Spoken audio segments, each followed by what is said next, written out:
Good morning, everyone. Can I ask everyone to please take your seats? We're about to start. So I'd like to call this TTC Board meeting to order. The clerk has confirmed that quorum is present, and I will begin with the land acknowledgement. We acknowledge that the land we are meeting on is the traditional territory of many nations, including the Mississaugas of the Credit, the Anishinaabeg, the Chippewa, the Haudenosaunee, and the Wendat peoples, and is now home to many diverse First Nations, Inuit, and Métis peoples. We also acknowledge that Toronto is covered by Treaty 13 with the Mississaugas of the Credit. Does anyone wish to declare a conflict of interest in accordance with the Municipal Conflict of Interest Act?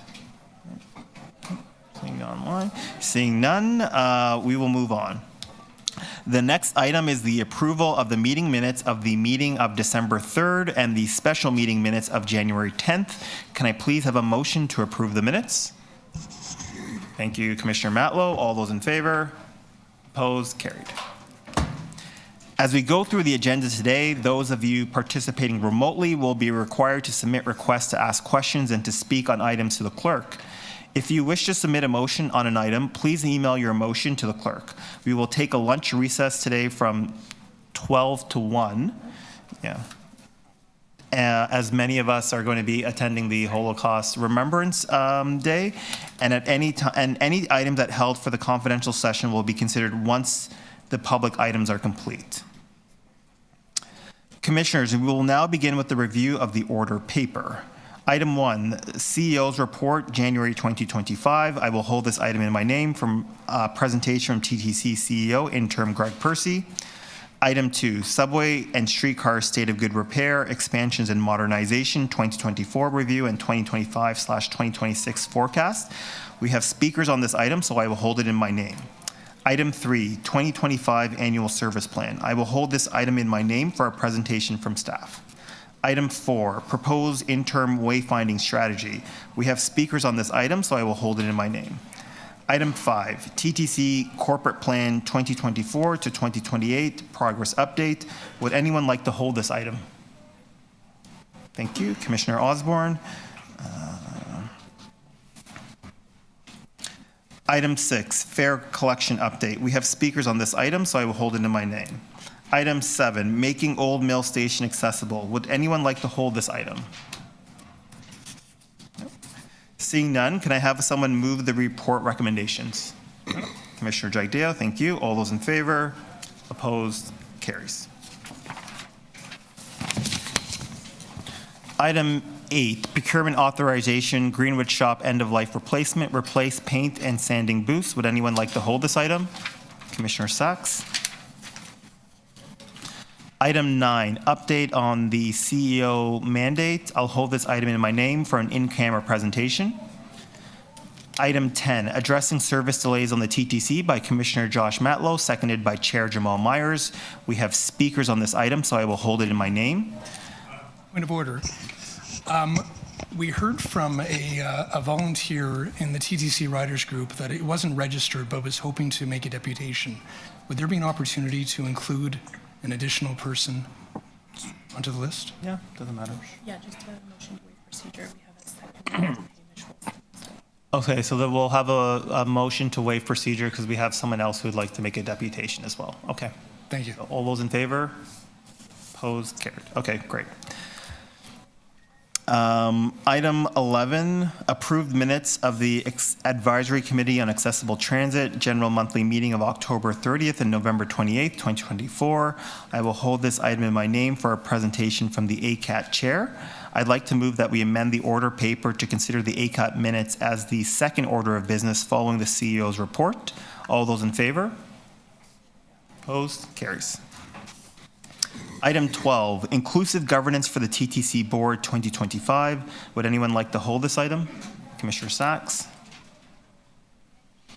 Item 13, new TTC policy, TTC CEO misconduct complaints. Would anyone like to hold this item? No, I'll hold this item in my name. That concludes the review of the order paper. So the first item of business is the CEO's report, and with that, I'll invite interim CEO Greg Percy to please address the board. Thanks, Chair.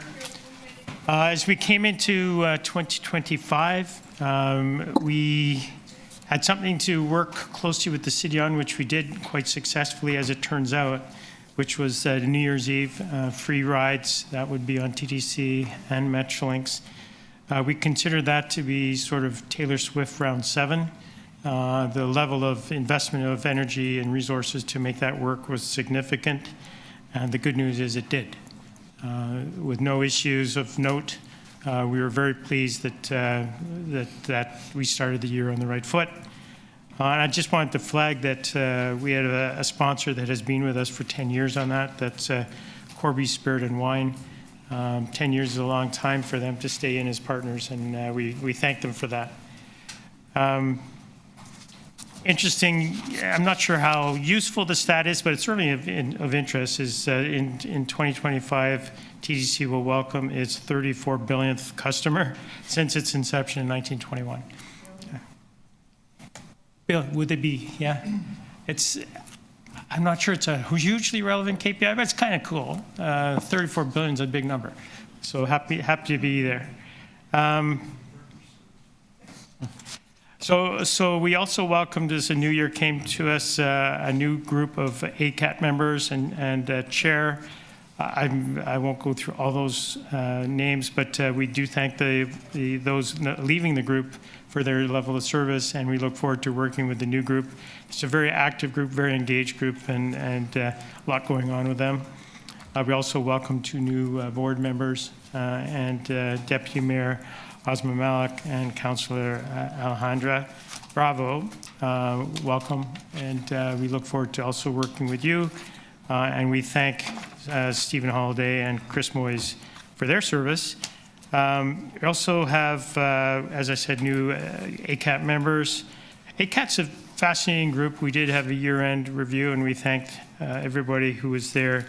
These are Toronto citizens that care, they're engaged, they have a voice, and they're not shy, which is great. So that way you get stuff done. So we do thank them for their involvement and continued involvement. A real pride point for TTC was the end of the United Way campaign. We weren't sure how it was going to go. Last year was a record year for us in around the 670 range. And to everyone's very pleasant surprise, we came in at just over 803,000. That is beyond a record. That's just a super outcome. And I think it reflects well on how the TTC employees themselves and the retirees care about the community in which they live and which they serve. So that's a wonderful thing, and a lot of people deserve our thanks. And we took that opportunity when the big check was shared that this is something that we can all celebrate together. This month we celebrate Black History Month, and the campaign theme this year is City of Belonging, celebrating Toronto's Black community builders. It's the contribution of Black Torontonians who've played a big part in making the city what it is, but also making TTC what it is in terms of safety and being in sync with the city. It's also celebrated the Year of the Snake, which is the new Lunar New Year. And we have a poster campaign. We have many employees from that community, and the poster campaign just recognizes and celebrates their involvement with the TTC and how they work with their families, friends, coworkers, and their communities. We started our Special Constable group, a very important group to the success of TTC. They began wearing body cameras this month, and we think that will really open the door to a validation of what they do and how they do it, and also it messages to the community that we're serious. And next month, February, we'll be celebrating that the fare inspectors will do the same thing. So it won't be just special constables, it will be the full uniform group who will be more visible. We also have, once the budget is 100% approved, we have the opportunity to bring on more fare inspectors and more special constables. We're committing to getting special constables out of their vehicles, walking the system, walking the trains, buses, just to be more visible overall. which I think will weigh in really well in terms of helping contain and reduce fare evasion. We do rely on the fare box significantly to support our operations. And if people don't pay, and there's a large group that doesn't, and that needs to end, it impacts our ability to increase service and keep our fare prices as low as we can. We're introducing, or we did introduce rather, on January 5th, on Sunday, a new level of service and reliability improvements, recognizing winter. Winter's a tough time to deliver new service, but we did, and it's so far so good. We have our warts as others do it when it's this extreme cold. This is significant in transportation. Climate change is reality for transportation. It used to be you may have one extreme cold day in a week or even in 2 weeks. Now we're having consecutive 3 and 4 days of extreme cold. This impacts everything. We're still, no matter what we say and do, we're still a people and machinery business, and that kind of extreme cold impacts both performance level. Reducing speed zones is the next thing I'd like to just touch on. On January 13th, we hit 12, which is a significant reduction from when I joined the company. And we set that as a baseline for us.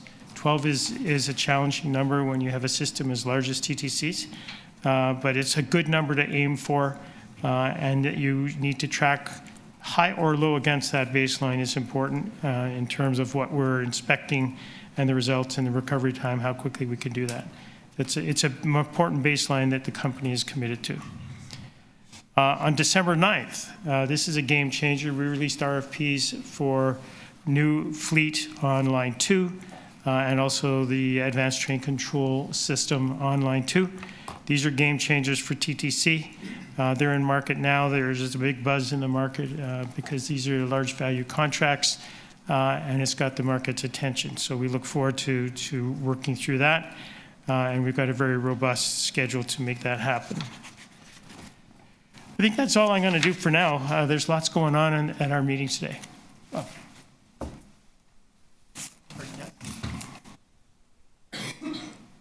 Thank you. Excuse me. Thank you for your report. And I'm glad that you brought up Line 2. And hopefully our confidence in the check being delivered will be realized. But I wanted to ask you for not only a status update, but the efforts that you are taking to ensure that what we hope will happen actually happens. What I'm speaking of is that late last year, as you know, the federal government committed through their acceleration fund that we would receive $758 million that would contribute to purchasing the desperately needed new cars for Line 2. And in their press release, if you had read it, there was no conditional language. There was no we might or it could happen. It declaratively said it's happening and the public can bank on it. It's now been clarified that given the instability of what's going on in Ottawa, the uncertainty, things haven't moved as fast through the process as we would have hoped. And we don't know what's going to happen next. And I say, we don't know if we're going to have a prime minister who supports transit or a prime minister who doesn't. We just don't know. So what are we doing to reach out to the right cabinet ministers, reach out to the PMO, to just ensure that things are set in stone, the ink is dry, the check's out the door, and that we don't have to worry about the government falling and having no idea if we're ever really going to see the money flow? Right. I would be happy to give you an update offline. This, because we're in a live procurement, I can't talk about it right now. We're not allowed to talk about the procurement at all. That I can share that concern is shared by many, and staff has followed up with their senior contacts in government. So I would leave it, if I may, that all is being done that can be done, and all is as firm as can be firm. But to get into more detail, I have to I would be contravening a note we sent to staff and to the board about how we have to stay quiet on this. Okay, I respect that, and I look forward to learning more offline then. Sure. Thank you. Sorry, it's Commissioner Malik and then you. Thank you very much. Good morning, everyone, and thank you very much for the report and the warm welcome as commissioner. And I was, first of all, glad to see the participation of the TTC in the United Way campaign as the council lead for the United Way campaign. It's been an incredible one, and TTC, as you shared, has made it such a success as part of the citywide efforts. My questions are specifically on the section regarding the fair inspectors, the plainclothes pilot, regarding body cameras. And in it, you referred to a successful 9-month pilot. And I'd just like to hear a little bit more about how you assess the pilot as successful. Mm-hmm. No, I think that's a fair question. What we did was we set up a number of special constables would wear them, and some of the outcomes are more qualitative than quantitative, which is it's a very challenging role to go in and do some of the things they have to do, and sometimes they take a lot of external pressure or worse, and they find that there is a noticeable delta in that in a good way, that there's a higher level of respect building, and that's really important to their role to be successful. So those are the kinds of things that we used. It is a best practice to have full, body cameras, and so we felt those were enough to push us over the line that we needed to go further, and we think that this is going to make a difference, not just wearing them, but the number of uniforms out there as well. Together, that will make a big difference. Okay, so to that point, with a particular focus on the use of them by fair inspectors, if this is a policy going forward based on this pilot and what you're seeing, what specific metrics will you be collecting to continue to assess, I guess, the success of the program? Right. And which metrics are being collected now to inform that? Mm-hmm. Yeah, I guess I'll just leave it there. Thank you for the question through the chair. There's a few sets of metrics that we'll be using, and I think that I would group them into 3 main categories. So one is obviously a customer-focused one. So we want to know and hear from our customers on what their interactions are like. We're able to do that in a couple ways. One is we actually have footage, so we're able to kind of view it that way, but also to talk directly to them.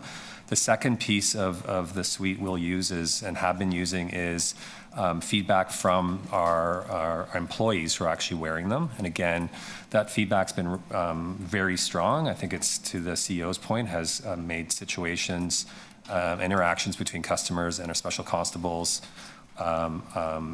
maybe a little more less intense. So that's been good too. And then the third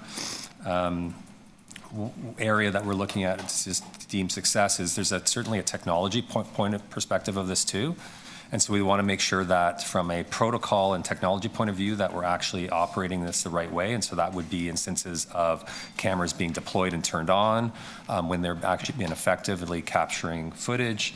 As you know, there's been instances in the past where in law enforcement instances where the cameras are not being turned on when they should be. And so that's something we're tracking carefully. And so I want to make sure that when there is a customer interaction, that people are being told that they're being that there's a camera being used and that they're actually being activated.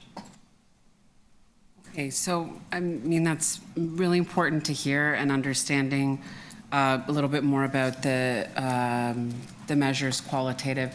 But I guess I am looking for something a little bit more specific. I guess as far as I understand, this measure is about fair compliance and enforcement. And I guess what I heard doesn't really capture what I understand. We'll be using this pilot to assess, what is ultimately the problem that we're trying to solve here, right? So it's the experience of it, and then also, being able to hear with, I guess, a little bit more refinement, whether higher rates of compliance, what constitutes a positive or useful interaction from everyone involved.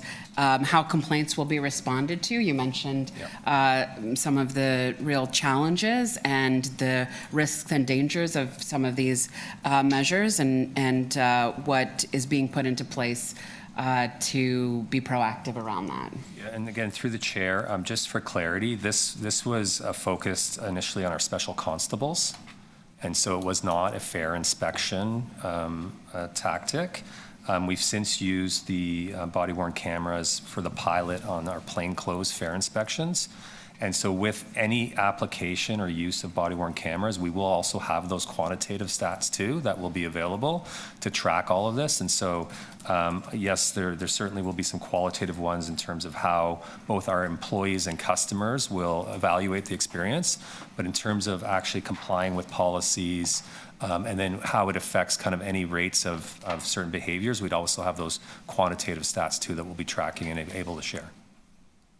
I know my time is up, but just being able to just get a confirmation that we can follow up and get a few more details about, how this has been implemented and what is going to be part of the consideration as the policy, if the policy moves forward. Yeah, thank you. Thank you, Commissioner Malik. Commissioner Jagdale, 5 minutes, please. Thank you, Mr. Chair. Good morning, folks. Hope everyone had a fantastic weekend. Wanted to touch base on the ATC delay, and I hope we're not completely overlooking this, but looks like there was an issue on December 11th caused through the CSS server issue triggered by non-communicating work car passing through the signal location. I'm curious, are we viewing this as an anomaly, or do we expect this to happen again? Hopefully not, but do we foresee this as being a problem? And then from a more technical perspective, is there like a vendor dependency risk with Alstom based on this? And are we thinking about what that looks like for risk management? So through the chair, I guess I'll take that. Commissioner, the December 11th issue was CSS. The good news is we believe we've isolated what the concern was, and it was a glitch, if you will, with a non-communicating train basically causing an overrun of the system gradually over a few days, would cause both servers to shut down. The good news is we've updated that just this past weekend. We've done the software patch, so we're pretty confident we've got that nailed. In terms of your other question, there is very much a reliance on Alstom. This is an Alstom proprietary design, and so the reliance on making sure that we continue to partner with Alstom to ensure that we've worked out all our bugs is still something that we're actively doing. Sure. And in the worst case scenario, if this continues to happen, what responsibility does the vendor have here? And what do we do? Well, so in terms of responsibility, we have a variety of different contracts with the supplier that we would very much contractually, they'd be obligated to kind of work with us to make sure, depending on what the issue is. So like I said, Commissioner, there's 2 or 3 contracts I can think of offhand. CSS, there's one specific just for the CSS in this particular case, and they would be contractually responsible to work with us and make sure that the system operates as it should. Thank you. Any other questions on the CEO's report? No, seeing none. Any speakers? No. Therefore, can I please have a motion to receive the CEO's report? Thank you, Commissioner Malik. All those in favor? Opposed? Carried. Great. So before we go to the next item, Commissioner Osborne has let me know that she doesn't need to hold item 5, which is the TTC Corporate Plan 2024-2028 Progress Update. Does anybody have any questions? Would anybody like to hold that item? The Corporate Plan 2024 to 2028 Progress Update. No? Okay. So can I please have a motion to adopt the report recommendation? Thank you, Commissioner Jagdale. All those in favor? Opposed? Carried. Okay. The next item of business is the approving the minutes of the ACAT General Monthly Meeting on October 30th, 2024 and November 28th, 2024. I'd like to welcome the new ACAT Chair, Betty Rivington Law, to present the minutes. Welcome, Betty. I believe this is your first meeting as chair. It is. Thank you very much for having me. This is, for those of you who don't know me, this is my third year on ACAT, and my background is healthcare. In fact, I was a registered physiotherapist with the College of Physiotherapy for 50 years. And with that, my mantra was get moving and keep moving, whether it was ICU, whether it was hospital wards, home care. And I think that pretty much aligns with TTC, get moving and keep moving. And both TTC and I have aging infrastructure. I am fully aware of muscle weakness, balance impairments, degenerative joints from arthritic changes in sports. And I think I've personally undergone both a fractured ankle from taking my dog in the park and dogs changing course and knocking me over, and a knee replacement last year. So I have had short-term disabilities, making me use the elevators in TTC. Before, I had never entered them, thinking that I was too privileged. And so I've used the elevators. I have realized the importance of elevators and easier access for all Torontonians, whether it's young families with strollers, whether it's people on scooters. So I really value this experience, and I am looking forward to working with the new members who have joined ACAT and the very well-seasoned members already on who are already giving me tips. So I look forward to working with everybody this year. And I don't know if there's any questions from the report that was submitted. I'm happy to answer them. Thank you very much, Betty. Are there any questions? Commissioner Osborne, 5 minutes, please. Thanks for the reports, and welcome on board, and congratulations on the assuming the chair. I just wanted to ask, on the second report, which was November, there was an item from the Service Planning Committee that talked about the Jane Street bus rapid transit comments that you had. And one of the members commented that Wheel-Trans should be able to use the designated bus lanes. And I'm wondering, is that not the case now? That Wheel-Trans vehicles are able to use those BRT lanes? My understanding is they are, but I can't be 100% in that, as I have not come across that question before. I apologize. Okay, no worries. So I guess it's a two-parter then. Maybe just for everyone, I think we should know this. Both the buses, which are obviously identified TTC buses, that's probably an easier sell to occupy those lanes. And then the second question would be the accessible taxis. Anyway, I'm just curious to know, because it would seem to me they should. We have that answer. Oh, we do? Oh, good. Thank you. Through the chair, so our Wheel-Trans vehicles are able to use those lanes, and they do. We do use, taxi services for some of the Wheel-Trans service we can't provide, and they would not be able to use those dedicated lanes, just because they're not identified as at least easily or readily identifiable as a Wheel-Trans vehicle to those who would be enforcing the rules of the road. Okay, thank you. Okay, that's it. Any other questions? No. Are there any speakers on the item? Sure. Hi, this is Josh Madlow. Nice to meet you. And thank you for your service.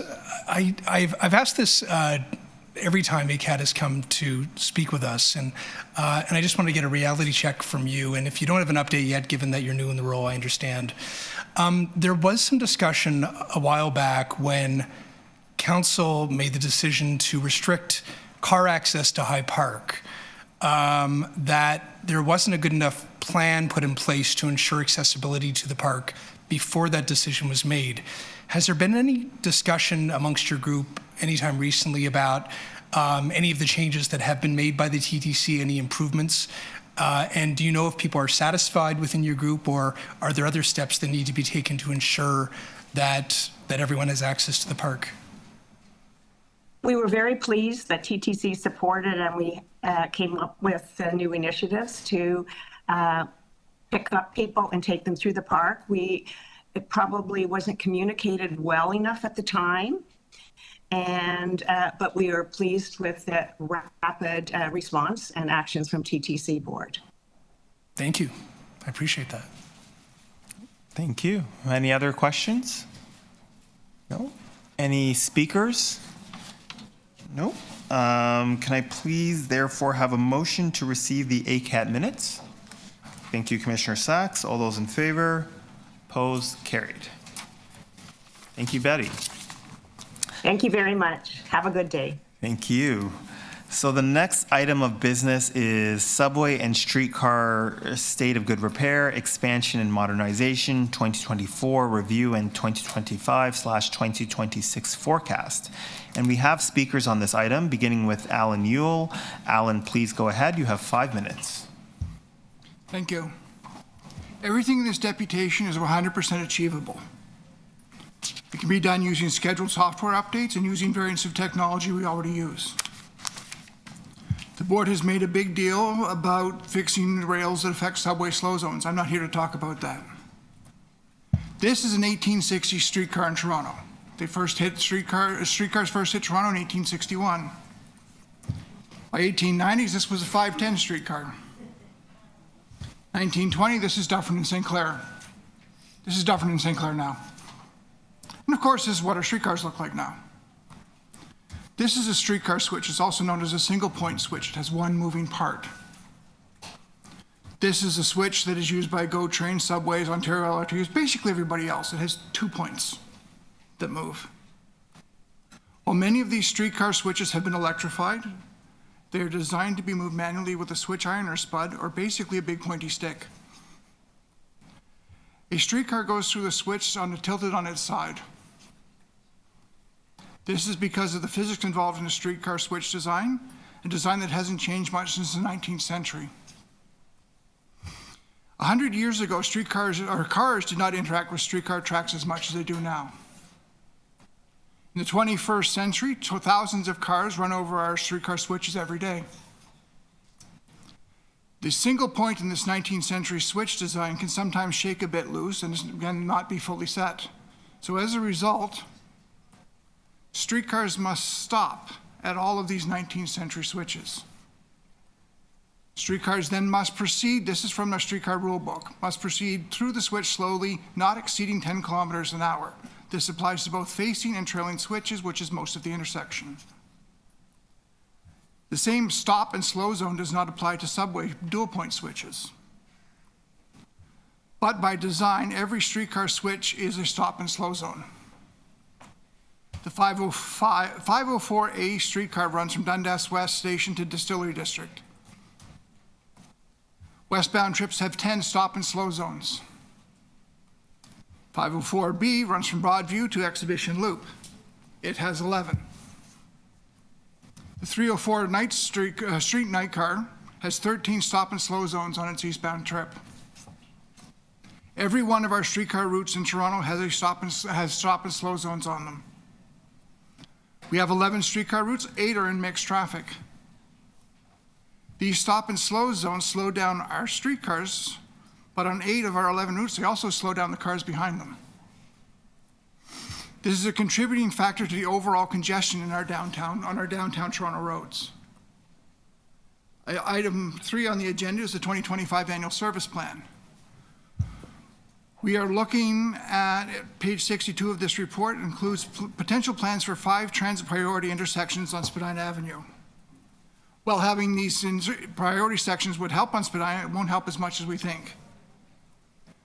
The 510 northbound streetcar has 6 stop and slow zones along its route. 5 of these are these intersections. So, starting in 2027, as part of our state of good repair on streetcars, when replacing worn out switches, we could upgrade from 19th century single point switches to 21st century dual point switches. Parts of Calgary C-Train already have their rail set in pavement just like we do. They use dual points. Combining the new transit signal priority tech with our current cab vision communication system, we can send routing data as well to these new streetcar switches. The new streetcar switch would set and lock. The switch direction indicator would light up for the operator to use.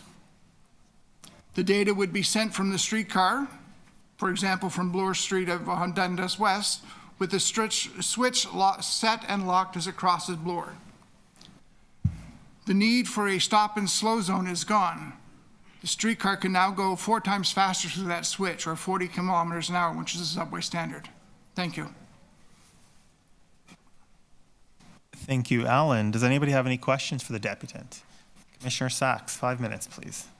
Alan, have you raised this before? Not this version, no. Okay. To the best of your knowledge, has the TTC reviewed the possibility of installing dual switches for the streetcars to eliminate these stop and slow zones? To the best of my knowledge, it's just replacing like for like is what has been in the past. I can't speak further than that, but that's what I've seen when I take it on the system and when I see repairs done. Okay, thank you very much. Okay. Commissioner Jagdeo, 5 minutes. First one's facetious, the second one is legitimate. Are you right? Always. Okay. What in your mind, what might be deterrents or blockades to an idea like this? I just think we haven't thought of it. What? You just think we haven't thought of We it? just haven't thought of it. We have had streetcar tracks on our roads since 1861.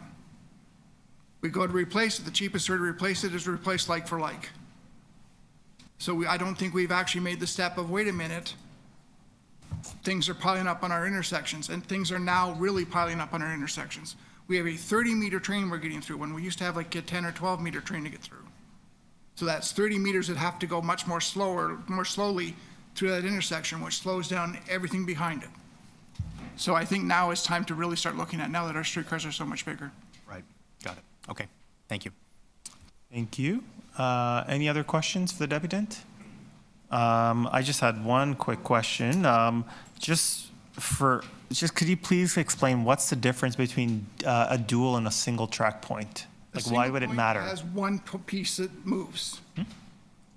And then it rides up on the part that isn't moving. So that's why when I had that picture of the car going on up on an edge. So when you go through a switch, if you're paying attention, you actually go up a little bit on one side, depending on where the switch is. This slows it down, because of the switch being relatively easy to move.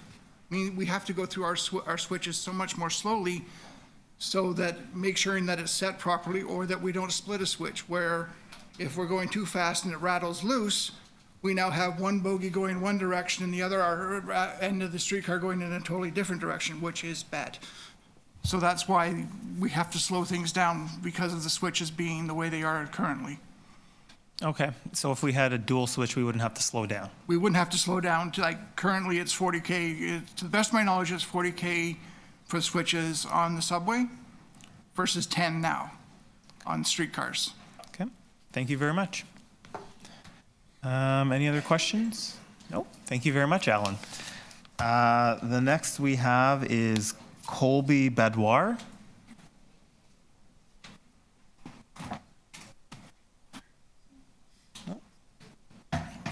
Oh, okay, Colby's not here.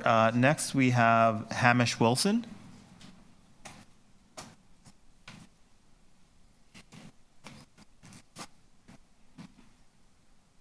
Good morning. Thank you very much for flexibility. Good morning. You have 5 minutes, Hamish. Yep. I'm not sure if this works or not, but let's hope that it does, the overhead. Certainly, I do support spending lots. So wonderful, it's beginning to go.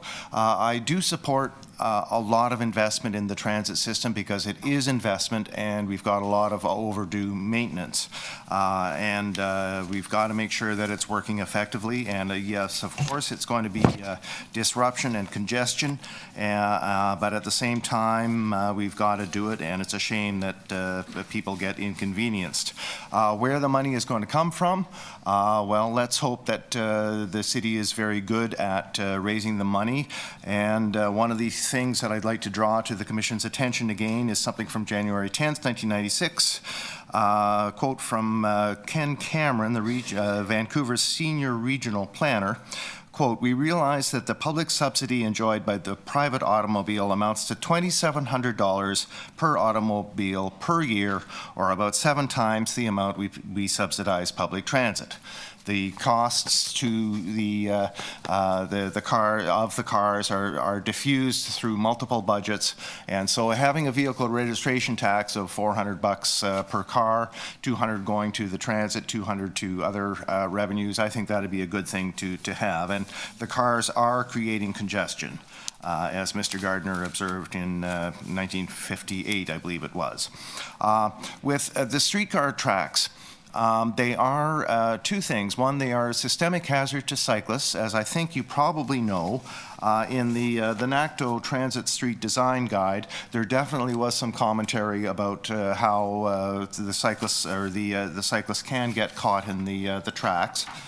This is a wonderful image that I caught at University in Dundas, about the only time that I've seen that signage in the city. But that's a reality, and we don't do very well at tracking, pardon the expression, at monitoring and keeping tabs on how many cyclist injuries occur from these track falls. So it's a systemic hazard for cyclists, and sometimes it's preventable, and sometimes it's not, because you have little things like construction projects that make you very perilously close to the track sometimes. It's a set of issues sometimes. This is at City Hall a few years back. It's like, whoa, close. And here's another example of a perilous situation. And it's only a slight thing.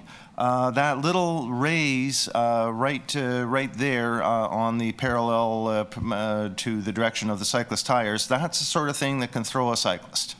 If you're not careful. So there's a lot of just generally fraught challenge with the streetcar tracks. So making sure that the margins of these tracks are repaired and in good form all the time. There are so many issues in so many places. I'm glad that you're repairing the margins on Bathurst Street. They're very rough. But at the same time, they're not necessarily where the cyclists are being endangered, because Bathurst from College, it's a wider street. So it's very unlikely that a cyclist would get caught up in it. But you have to be wary of a car door being thrown open as you go past, and you sort of need that flexibility. So I would stress again that it's really important to have a high quality standard of repair for all of these margins. Don't just use a car-based standard, please. Oh, you can drive over it, you've got shocks and this and that. No, it really helps to have a good, consistent, safe road surface. The other thing is with Dufferin Street and Queen, I've had this thought of finally making it safe for cyclists through the nasty underpass of Queen Street. The lower west end here in Parkdale really has an issue with lack of continuity, and I'm running out of time. How did that happen? But Queen Street is the most direct route. This is from 1992. It was studied. We need to have safety through that underpass. Please consider, when you're doing the work on the Dufferin Queen intersection, burying some extra tonnage of concrete to allow for a movement of the tracks northwards within the right-of-way. This is a big ask, but at the same time, this is a solution to finally get to safer cycling in and out of Parkdale, which is a neighborhood improvement area. We need to make sure that it's safer for cyclists to come and go throughout Parkdale. So please bump around the schedule, perhaps make a motion. I'm actually going to ask you to wrap it up. Yeah, okay, please. Lives are at stake. Thank you very much. Any questions for the deputant? Nope. Thank you. One more call for Colby Badouar. No? Okay. So there is a presentation on this item, and I will turn it over to Fort Monaco, the TTC's Chief of Operations and Infrastructure, to address the board.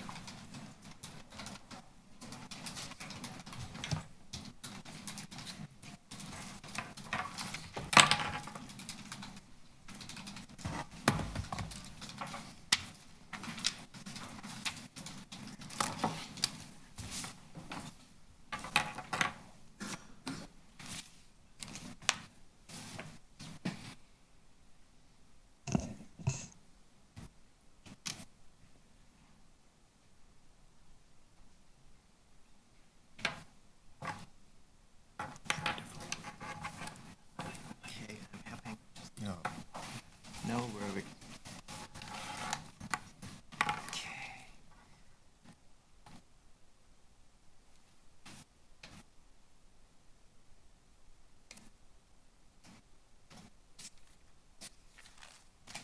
Okay. Okay.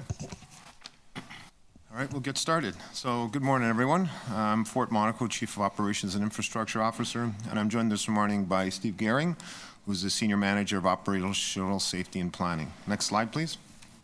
So before Steve walks you through the details of our 2025 work schedule and the associated closures and diversions, I wanted to make a few introductory remarks.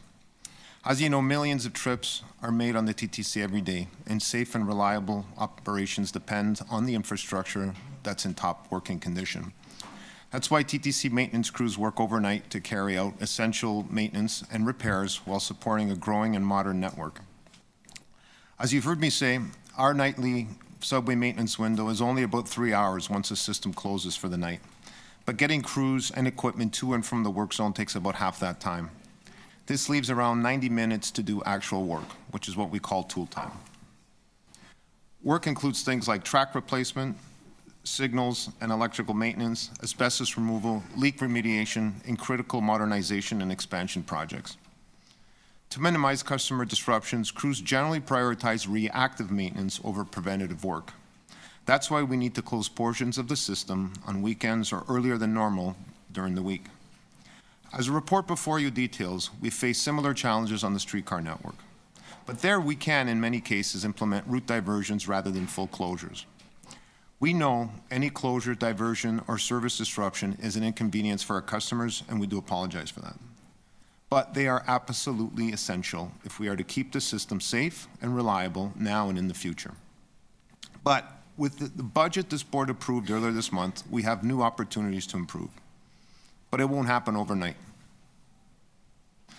With new investments in equipment and trained staff, we believe we'll be able to get more work done in these limited windows over time. Before we move to the formal presentation, we have once again brought a few props that we will pass around or are passing around, namely outlining actual assets that were replaced at or past life expectancy. Namely, we have a piece of worn and new profiled 115-pound streetcar rail, worn and new 4/0 trolley wire for our streetcar network, damaged and new traction power cable from our subway network, and an older style wooden cover board versus the new fiberglass cover boards that are in our subways. The point of demonstrating these is just to outline the look and feel of the need of SOGR. Appreciating the fact that this is a little bit like a show and tell, I'm happy to take questions even after or in between breaks. With that, I'll ask Steve to walk us through this year's planned work, and then we'll move to questions. Go ahead, Steve. All right, good morning, everybody. My name is Stephen Gehring. I'm the Senior Manager of Operational Safety and Planning at the TTC. My team is responsible for the planning, coordination, and oversight of the TTC subway and streetcar closures and diversions calendar. As you can imagine, this requires intense tactical planning. We look at things like resource availability, city events, traffic impacts, proximity to other projects, as well as ensuring readiness for unplanned closures and diversions. The calendar represents our ability to achieve shared date that our closures have impacts to customers, and we're constantly looking at ways to support those inconveniences. Closures help us address critical state of good repair work, expansion and modernization projects, such as the Scarborough Subway Extension, Ontario Line, Eglinton Crosstown LRT, easier access, 5G connectivity, and infrastructure enhancements.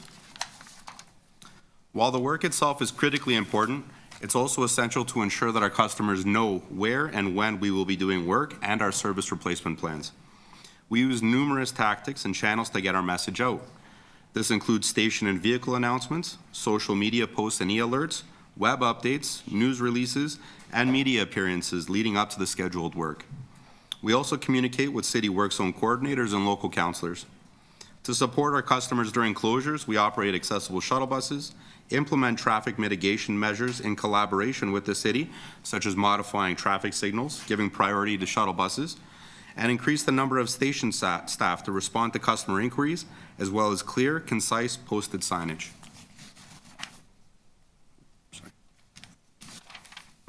In 2024, we successfully delivered a total of 25 weekend closures on lines 1 and 2, with approximately 50% of the closures dedicated to expansion and growth, and the other 50% to stated good repair work. On the weeknights, we also conducted 169 nights of early closures, with a majority of them for stated good repair on both lines. Weeknight early closures for stated good repair are essential to keeping our system up and running, making them essential to delivering safe service. Also to note is the unplanned closure at Islington Station due to a fire where we replaced damaged signals infrastructure and rebuilt the signal interlocking in record time. On the streetcar side, the TTC supported 8 capital projects, 20 full weekend diversions, and 42 nightly diversions of our streetcar network. For clarity, capital projects require streetcar service to be diverted for 6 weeks or more to upgrade not only TTC assets, but assets belonging to the City of Toronto and its utilities, like Toronto Water, Hydro, and roads. The full diversions were primarily used to deliver critical stated good repair works, as well as some expansion work for the Ontario line on Queen. We also supported Toronto Water with emergency sewer repairs and the city's concrete warranty repair work. Similar to the subway side of the business, stated good repair is primarily done during weeknight diversions, where TTC implemented 42 nightly diversions to deliver or in between revenue vehicles with flag persons. Of note, both King and Dufferin and Bathurst and Fleet were scheduled for 2024, but were moved to 2025 due to conflicts with the ongoing Gardiner Expressway work, helping to reduce traffic impacts for motorists. Looking ahead to this year, with your endorsement, we're planning to deliver 38 subway closures over 28 full weekends. In addition to the 28 weekends, we're also planning 1 single-day closure, 217 nights of early closures, 58 nights of single-line operation, and 10 late openings. For streetcar in 2025, 5 capital projects lasting more than 6 weeks, 24 full diversions, and 77 nightly diversions are being planned. We've broken down the projects by type of closure and project type. Closures have been reviewed in conjunction with our city partners and combined where possible to minimize the impact on our customers. In addition to planning the closures and diversions, a full review of bus resource requirements for the 2025 closure calendar was completed with TTC service planning to ensure we're able to deliver on the replacement service. For Line 1 specifically, the diagram here shows where a weekend work on Line 1 is being planned. As mentioned, work will include the rollout of 5G connectivity, station finishes, Eglinton Crosstown LRT, and infrastructure enhancements. Of the 16 weekend closures on Line 1, 8 or 50% will be for stated good repair, addressing major track maintenance, rail replacement between Shepherd West and St. George, reinstallation of track between Bloor and Osgood, and a complete replacement of the rail associated with the switch at York Mill Station. On Line 2, with your endorsement, we're planning 22 weekend closures with the locations outlined on this diagram.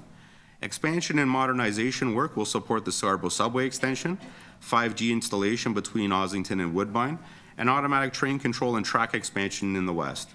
To clarify, weekend closures have been prioritized for expansion and modernization, not necessarily stated good repair work.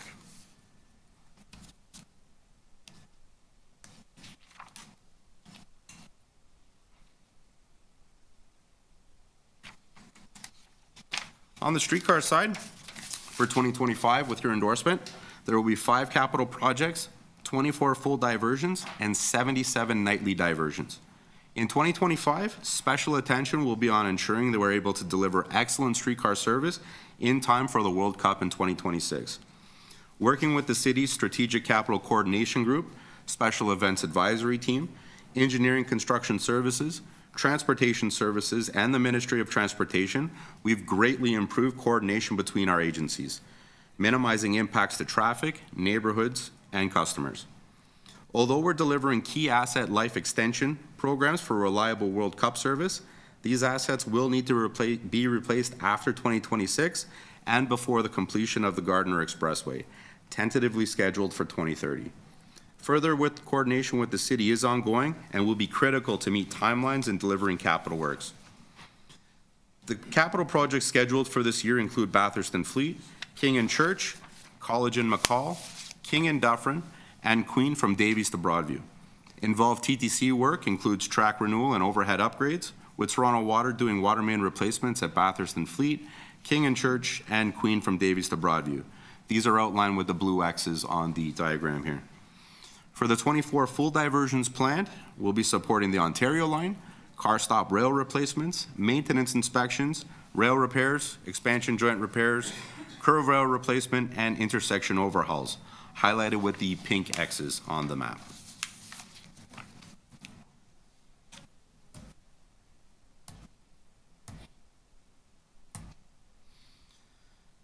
For a sneak peek into 2026, my team has already received more than 50 weekend subway closure requests, with the deadline to submit still months away. This is the overall request, and similar to what we did for 2025, we'll coordinate closures to minimize customer impact, but not all of them can be combined, and some projects may need to be pushed into 2027 based on asset life and priority work. For streetcar, we're aware of 6 projected capital projects, which may change based on City of Toronto and service planning schedules. We've also projected 8 rail replacements that will require weekend diversions with locations to be determined. In closing, I would like to thank the board for your time here today, and I'll pass it back over to Ford. Okay, thank you. So in summary, we have before us a challenging 2025, 2026, and beyond. As you can see, the TTC relies heavily on closures and diversions as they offer us the time needed to renew assets, as the nightly maintenance window of 90 minutes in the subway and the extremely limited maintenance windows in the streetcar network make asset renewal difficult and further challenged with several ongoing modernization and expansion works underway and prevalent in the next 5 years. I always say it is an exciting time for transit in Toronto, but with the need for more service and reliability, coupled with aging assets, come with it the required time for asset replacement and maintenance. In the coming months, we will be working on developing some strategies to expand these windows above their traditional weekend closures so we can increase our abilities to do what is needed, in turn ensuring that our customers receive the very best experience that we can offer them. But none of these strategies will be easy to plan or to implement. They will require careful and strategic preparation internally and with our city partners, suitable resources, reliable equipment, and most of all, the patience of our customers. I'm very confident that these recent investments, coupled with larger maintenance windows, will offer a long-term return on investment, and the work that we will do during these closures will make the system safer and more reliable, along with supporting the growing transit network and increased customer volumes that are expected. Before we conclude, I want to advise that I have in attendance from the City of Toronto, Barbara Gray, who's the General Manager of Transportation Services, and Judy C., Director of Strategic Capital Coordination Office. I want to say that both Barbara and Judy and their respective teams have been absolutely outstanding in supporting the TTC, and our partnership demonstrates a commitment to this cause at the very senior levels of our respective organizations. Both Barbara and Judy are here to answer any questions pertaining to city TTC planning initiatives and improvements made over the recent past and to reinforce the challenges we will experience in the coming years. We're happy to take questions. Thank you. Questions, Commissioner Matlow, 5 minutes, please. Thank you. Please refresh my memory. Earlier in your presentation, you mentioned, I think it was Dufferin, there was some work that had to be coordinated with the Gardiner work so that there wouldn't be a conflict. Could you just expand a bit on that? Sure. Through the chair, we've been very strategic in terms of working very closely with the city, because what we want to do is take every opportunity we can to kind of slide in between the different phases of the Gardiner Expressway work, so we minimize the impact that we have on our motorists, because obviously the King route and the Gardiner are in they're in parallel with one another. But there's a delay in the Dufferin work, right? There's a delay on the TTC side. Yeah. It was work that was pushed off from last year into this year. So it was not able to be completed last year, was not able to be scheduled, and that's why it came into 25. What is the ridership impacted there versus the usage of the section of the Gardiner east of Jarvis? That's a good question, Commissioner. That I'm going to have to see if there's maybe Barbara or Judy can speak to the impact on the Gardiner end of things, because what I can say is that we have coordinated with the city to try to minimize and schedule this where we can, where it has the least amount of impact. Like I said, in between phases of the Gardiner. What I'm hearing though, and Barbara, obviously correct me if the inference is wrong, is that the Gardiner took priority over the TTC work rather than the opposite. Mr. Chair, I think it's fair to characterize that the Gardiner work is a long project. It's in multiple phases, right? I believe it's 6 or 7 phases over the course of a number of years.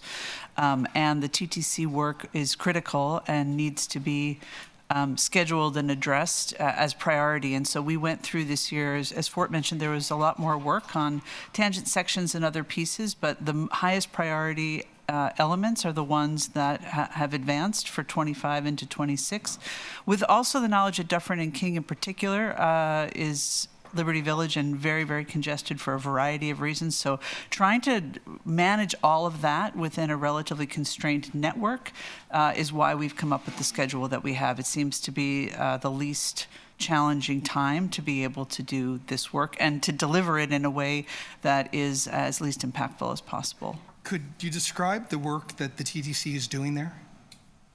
Yeah, through the chair, it's the special track work, so it's the intersection work. We were able to do the tangent work, I believe, which was the straight piece. This is the actual intersection work.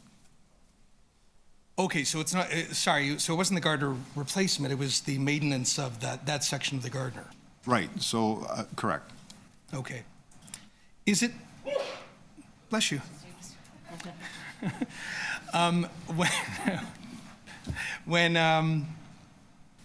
When you're planning the work on our priorities, how is it decided, though, when we play second fiddle to transportation's needs? With all due respect, I mean, we're a very siloed environment, right? And vice versa. And how do you arm wrestle over it? Like, how do you figure that out? So through the chair, Commissioner, it is a daunting task. I think Steve was not able to tell you that the original request for full weekend closures just on the subway in 25 was 72. And that will tell you that, as you know, there's 52 weekends in a year. So is there arm wrestling? Probably not, but there's a lot of strategizing, and ultimately there is some work that can be coupled up. But I will say, truthfully, there's only so many, like a colleague of mine once said, you only put 5 pounds of potatoes in a 5-pound bag. You can't put 15. So what ultimately happens is, on top of the strategic plan that you do, there ultimately is some work that does get slipped into the following years. Now, this is touching a bit on one of the requests in the motion that we have later on about addressing delays. But given the enormity of the impact that this disruption is going to cause for so many Torontonians, are we willing to work with transportation to be like really creative with the use of our surface routes as secondary or alternative options? Admittedly controversial at times, but sometimes just say we need that lane. We need to commandeer it for a while. We need to ensure that people can get around who are reliant on the subway. Hand on heart, Commissioner, that's exactly what we're trying to work on, because we got some massive challenges, and that's why it was so important for Judy and Barbara to be here, because this is a commitment at very senior levels of both organizations to be able to say we are looking at anything and everything. We've been in contact with other transit companies to see what they do. We want these assets to be in great shape, right? And so we got to be very creative here. And the whole point, I guess, of the presentation to show we have to go above and beyond what we've traditionally done, because what's been traditional is not going to be, we don't believe it's going to be successful. There's just too much to do, and the same old way of doing it is not going to get us there. Okay, thank you. Thank you. Commissioner Sachs, 5 minutes, please. Yes. Yeah, thank you very much, Fort, Steve, Judy, Barbara. I mean, we all know this is really difficult and important. One thing that has become clear through the city budget process is that the major city roads are in a steady decline, where the average condition isn't good now and is going to keep getting worse. How is that affecting TTC service, and how is it going to affect TTC service going forward?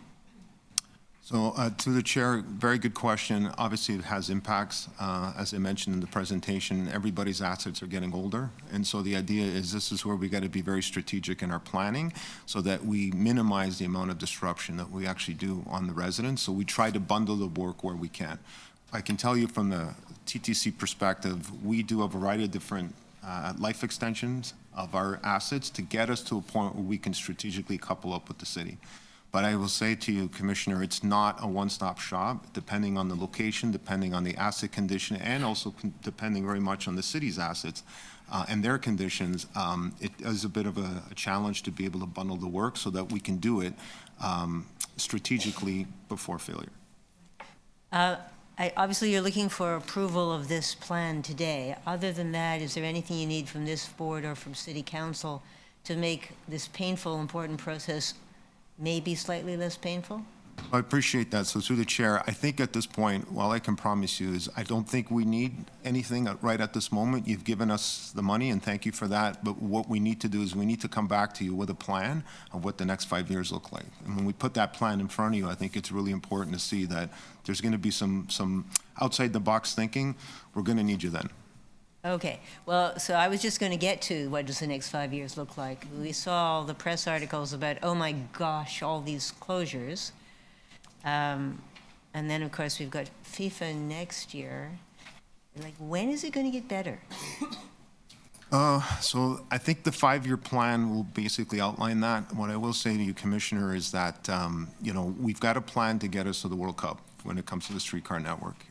It's very challenging beyond that, because the Gardner Expressway is supposed to end in 2030, and we've got some assets that are going to be very vulnerable, particularly on the King, the 504 streetcar line, so we're going to have to be very strategic. So I don't have an answer for you. I wish I did. I think we need to map this all out, come up with some creative solutions, and then be able to give you a really accurate answer into when it gets better. Okay, so there is a real conflict between the essential repairs to the King streetcar, which carries some enormous number of people every day, and the Gardner, which carries a lot of people, but Yep. Which carries more, the King streetcar or the Gardner? That's a good question, because I don't know how many the Gardner carries. All right, well, you can let us know. I will. I'm hearing numbers come out. Yeah, well, you can get back to us. In addition, we did hear, of course, just from Alan about these dual point switches. Is he right? Should this be part of making the streetcars move faster across the city, and would that reduce some of the other damage to the cars? Through the chair, I'll say we're open to look at anything. We do have double point switches at Leslie Barnes at this point, so we have explored the option. So we'll take it away for sure. We have looked at it. It hasn't been successful in the past. I'll go back and speak to our switch engineers to see if there's something that's changed on the technology front. So we're open to anything. Like I said, if I said to you that we are looking for any inventive ideas, that also includes technology and having a look at exactly what is out there and what's best proven in the industry. When's a reasonable time for you to get back to us on the dual point idea? Couple months, if not even next month. I think we've already looked at it. So. And you will? Oh yeah, for sure. I will. I've been more than happy to provide an update. Thank you. Thank you, Commissioner Sachs. Commissioner Kim, 5 minutes. Thank you. I'm supportive of this because I realize that this plan, I mean, these are necessary repairs and maintenance activities, and you really have taken a scalpel approach to minimize the impact on ridership and maintain positive customer experience. So most of these, or all of these repairs are done on weekends? Well, through the chair, no. I mean, a lot of ours, so we have the 90 minutes a night. A lot of those repairs are done the 90 minutes a night. We have really, really maximized the use of the early access closures, which are when we close down a particular portion of the line early. What's early? Early is 11 o'clock at night. So we'll take a section of the line, say Jane to Kipling, and we'll go in and we'll blitz that area for a couple weeks, right? The full weekend closures initially began back in, I want to say 2015, 2016, and they were pretty much exclusively for state of good repair work. Because of the challenges with the expansion, the modernization, as Stephen pointed out, as you can see, the weekend closures now have become just about as much about modernization expansion have they become about state of good repair. So line 2, for example, our plan is 70% of the full weekend closures on line 2 are for expansion and modernization. So they've been able, unfortunately, to take a little bit of backseat to all the stuff that's going on. This is why I think it's so important. We need to come up with a slightly different model, because we don't think this is going to work if we continue down this road for the next 5 years. And do the nighttime work, are there any safety considerations to the workers? Through the chair, that's a really good question. I think definitely, right? The worry is always 90 minutes a night is really, really tight. And you start getting into rushing, because if the work window extends past a certain time, you're going to potentially delay service. So there's always that crunch that I always say happens around 5 o'clock in the morning, where you're always worried, Commissioner, that someone's rushing. And when people rush, bad things can happen. So all the processes are put in place Correct. to mitigate that? Okay. 100%, yeah. Thank you very much. Thank you. Thank you. Thank you, Commissioner Kim. Commissioner Jagdale, 5 minutes, please. Thank you, Mr. Chair. Ford, thank you for the presentation. Elated by this. We talk here at the board about shifting our perspective on state of good repair, and we are constantly trying to find ways to make it happen faster. We can't fix trains, we can't fix the subway line if we don't close things, right? So it's inevitable, and obviously creates a bit of disruption, but hopefully Torontonians can be incredibly forgiving on that. I wanted to talk a bit about some of the costing here. You've given us some figures, $35,000 per evening, weekend closure cost of about $500,000, $250K per day. Do you, based on this timeline you've shared with us for 2025, do you know what the total amount is? The total amount in terms of what we spend in closures? Yeah, what we will be spending in closures. I'd have to crunch the numbers for you. I could do that pretty quickly, but I don't have the number off the top of my head, but happy to crunch the number. Okay, so let's assume that you are able to give us that figure. Are there any hidden costs in there that we're not accounting for, or does this also think through revenue loss? No, it does not think through revenue loss. No, it definitely does not do that. It's basically your direct costs and your overheads. Okay, I'd be interested in learning a bit about what the loss in revenue looks like, just to add that comparison. And the reason why I ask is, as you've built this plan, and this is costed within our budget, yes? Yes, this plan is. Were you able to build out 3 different scenarios, low, medium, and incredibly aggressive or accelerated? And I think you know where I'm going with this question. I think so. I don't think, not to the level of maturity that it really should, because there's so many different options at the table right now. So I think the idea would be, once it gets a little more granular in terms of what are some of the things that are feasibly going to be we're capable of doing, then I think we'll be able to get to that point. Right now, we've got 7 or 8 different options on the table that I really think, truthfully, without getting into it, need to be coupled up. So it's 8 or 9 options maybe become 2 or 3 options. Okay. Got to do that work. And are there potential economies of scales or overlaps that theoretically could allow us to move even faster than what you've projected today? Well, the beauty of that, Commissioner, is that I think we want to be able to bundle a ton of work. So case in point, if we ever take down the Spadina line, because we're going to be doing track repair, there's a great opportunity for the city to come in and do some bridge rehabilitation in that period of time. And there's a great opportunity for Rogers 5G to get through there. So it's not just about state of good repair, but we can also accelerate some of the modernization and expansion work that we want to do. Okay, that's great. And my guess is you don't have the figure, but if you can share the figure with us later. Happy to do it. In your mind, how much more would it cost administratively based on these figures here to move faster? Okay, I'll get back to you. Okay. Or maybe we can top up a little bit in terms of describing to the Commissioner the concurrency of work a little more, the SWAT team, the pit stop approach, and how you deploy resources, and then you jump on, and then you jump off, and there's some very deft work that can be done that speeds it up. So maybe talk a little bit, draw that picture about how you get the concurrency in place. In terms of bringing the people together to Contractors, yeah, everybody, and how you do it and how you do it safely. So there are certain work that you can do concurrently. Every night at 90 minutes, it's challenging the standpoint that you want to get, for example, signals work done, you want to get track work done. So there's only so many people you can ally into the area at once because of the setup time. Weekend closures allows you a lot more time, a lot more shifts to actually bring folks in to do never asbestos. Asbestos, they're entirely unknown, but track work, signal work, electrical work, modernization work can happen if properly scheduled, shift by shift, and within a larger boundary. Is that kind of what you mean, Greg? Yeah, it's actually pretty sophisticated. It is. You drill all these and you do them at the same time, and you literally are poised with machinery and people to jump on the track and then get off again. And I guess the key point there is you need the time to do that, because at 90 minutes a night, if you're waiting for 5 or 6 different groups to come, you may not even get started, right? Whereas a weekend closure, a larger window of time gives you all the opportunity to get all the machinery there, all the people there, all the necessary protections there, and you can hit it pretty hard. Got it. 30 seconds left on the clock. We are responsible for some state of good repair or investigations for the Ontario line. Just creating the access for them, creating the diversions for them. Our technical people do assist in terms of technical review, but our office is responsible for coordinating, or Steve's office actually, not mine. Steve's office is responsible for coordinating the diversions to support the Ontario line. Okay, and that's part of our core responsibility. 100% from a diversionary standpoint, it is our. So they're not paying us. They're not what? Paying us. They are paying us? Yeah, they pay us. Paying us? Yeah, but we do the work from the coordination Okay, perspective. got it. Okay, excellent. Thank you, Mr. Chair. Thank you. Any other questions on this item? I have a question, Chair, sorry. Thank you. Commissioner Bravo, 5 minutes, please. Thank you so much.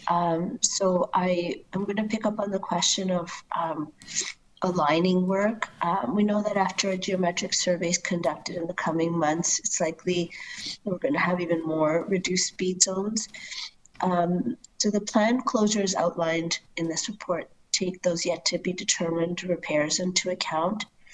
Through the chair. I'm thinking, is there a process or intent to add them to schedule for the year or in conjunction with pre-existing planned closures to maximize the opportunity? So through the chair, no, they don't, because we're not aware of where the results are. What I will say, though, is I think given some past data, we can try to project where they'll be just based on our own asset and our own defects, but it would not be accurate for me to say that we've taken those into account, because we just don't know what the results are just yet. So once those results are in, is that something that then could be factored in and we can achieve sort of an economy of scale here of profiting on the shutdowns to do extra work? Through the chair, yes, through the chair, Commissioner, absolutely. I will say that the calendar is a little fluid, and it does allow for that to be built in. Ideally, if a defect or a series of defects are found within already an existing closure, if we have to repurpose the closure within that boundary to get to those defects and clear those restricted speed zones, we wholeheartedly intend to do that. Thanks very much. And I think it's appropriate. You'll let me know if it's in the wrong spot here, but I see 7 staff are being provided within existing resources to pilot the reduction of bunching in the 2025 budget. What will the role of the staff be, and what tools will they have at their disposal? Short turning, run instructed buses, reallocating buses, anything like that? So through the chair, if I'm understanding your question correctly, you're talking about the pilot of the bunching and gapping that we've got on our 10 most problematic routes? Yeah. So we have resources to basically look at these 10 problematic routes. I think there's 7 bus routes there and 3 streetcar routes. I could be wrong. The idea is to try to get the on-time performance up. And since they're kind of our worst ones, we're probably looking at aiming for, and I may have to fact check, Commissioner, but I think we want to go from 60s or the high mid 60s to the low 80s. I think that's the target. I'll get back to you with an actual number, but definitely we are targeting I call it the 10 worst performers for on-time performance. Yeah, I guess I just was hoping for more details about what tools or tactics will be added or used.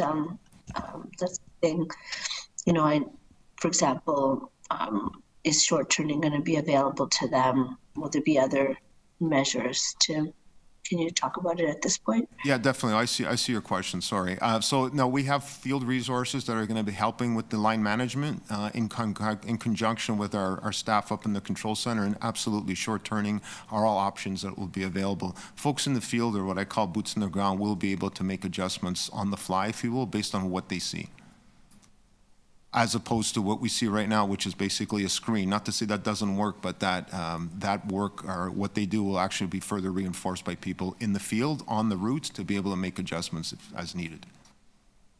Okay, thank you. Thank you, Commissioner Bravo. Any other questions?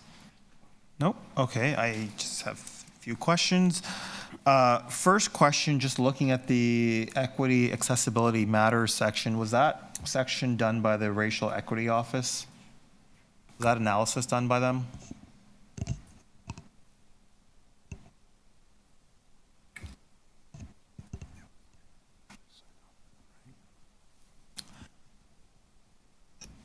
Yes, they did have a look at that. Sorry for the delay. Sorry, who's saying? Shakira? Okay, so this was done, the analysis was done by the Racial Equity Office? It was reviewed by them. Yes, confirming that they did review it, Chair. Okay, thank you. Second question is, I saw that there were 5G closures. Just curious as to why they can't be done in conjunction with the state of good repair work. Why do we have to have standalone closures for 5G installation? So through the chair, issue is usually when you're running cable, you need power on. There's no way you can run cable without power on. It doesn't, the work cars won't work. When you're doing track work, you need power off, and obviously large sections of track are going to be missing. So not really doable. Larger areas, Chair, very, very doable, but on a 90-minute night, or even on a subway closure with as close a gap as possible, it's usually all about track and power's off and sections of rail are missing. Okay, thank you. And during the closures, are these 24-hour work times? Through the chair, yes. There are sometimes overlaps in shifts, but the intention is that every closure has got 5 shifts, and certain closures got 12-hour shifts, 10-hour shifts, 13-hour shifts. We try to maximize every hour of the 50 that are available to us. So there's no gaps where work isn't being done during the closure? Yeah, and it's generally there should not be. Like I said, there might be some overlaps. There could be there's obviously break times and what so forth, but the intention is to ensure that there isn't any that we take full advantage of every single one of those 50 hours available to us. Thank you. And then regarding I saw the number of weekend closures. Why are we still closing on the weekends when the weekends are busier than some of the weekdays? Through the chair, that's a good question, and that's one of the takeaways. As I promised, we're going to look at different ways of doing things, and one of the things we're certainly going to look at is, does Saturday, Sunday make the most sense, or does Sunday, Monday make the most sense? And when will we get an answer on that? Because you're asking us to approve it today. So that there is going to be all part of the overall review. I was planning on coming back to give you that answer as part of the 5-year plan that I was going to give you further on in the year. If I can get back to you, Chair, I'll let you know. I don't have a solid date yet. Okay. And then I guess the next question, and this sort of goes to the motion that Councillor Matlow put forward, is I regularly take line 2 and have been on those planned weekend closures, and it can take upwards of 45 minutes to get between Woodbine and Kennedy because the buses are there in a 2-way street, and there are in 2 lanes, and on 1 lane are parked cars. So I guess this question is really for Barbara. Is the plan going forward to eliminate on-street parking during at least planned weekend closures? Through to you, Chair. One of the improvements that we've made in terms of coordination across the groups, and with the addition of the Strategic Capital Coordination Office, that we plan these things earlier and that we have better coordination at the right tables at the right time, so that those types of traffic management solutions are very possible to do if we have advanced notice to plan them. And again, it's always a balancing act. So sometimes the elimination of parking works extremely well, and we can do that. And sometimes it creates very significant local issues, as you know. So each one is a little bit different. But again, the win here is that we are working together much earlier, so that we can in fact plan these things out, so that we are not always in response mode. We are in plan mode for many of these. Okay, and so can we expect, for example, the next line 2 closure between, let's say, Warden or Woodbine and Kennedy, if there is another one, that the buses won't be stuck in traffic while there are cars parked on one side? That the shuttle buses will have access to do the routes quickly so that customers aren't waiting. They're very frustrated. Yeah, Chair, we're happy to go back and take a look at that, and we'll sit down with Fort and go over it. And when will we get an answer on that? I think pretty quickly we can Okay. get back to you. And will the local councillors be a part of that discussion? Always. And the local BIAs? Yes, because they have to be, because again, the impact on removal of local parking is quite related to what you just described, the knowledge of the local councillor and the also the knowledge of the BIA and what the impacts are. Okay, thank you. Any questions? No? Second round, Councillor Matlow. So before us today isn't really the plan, it's sort of the plan for the plan. And then you plan to come back to us with the 5-year plan. Through the chair, what I put in front of you today, Commissioner, is the 25 plan, with a promise to come back with a 5-year plan, and a promise to take a look at different strategies to open up the windows to get us through the 5 years. But the 25 plan is already underway. You've already been doing the work. Correct. So why do you need our endorsement? Well, I guess, through the chair, I guess the idea is that instead, we didn't come in December, when I guess we could have come in December, but the idea here is we've really finalized it in December, which gave us the opportunity to come now in January. Traditionally, we've come to you in January to kind of outline what our plan is and to get your endorsement for it. Have you noticed, though, that, by the way, this line of questioning is my concern about some missing things. In no way does it reflect my lack of appreciation for the very difficult and complicated work that you and Barbara Gray and others are doing. I know you're trying to put together a really difficult jigsaw puzzle. Mm-hmm. But have you noticed that today there's been lots of questions from commissioners, not even sort of the big hoopla kind of lines of questions, even sort of some basic questions, because we have not been immersed in this work the way you have. There haven't been kind of thorough briefings. There hasn't been.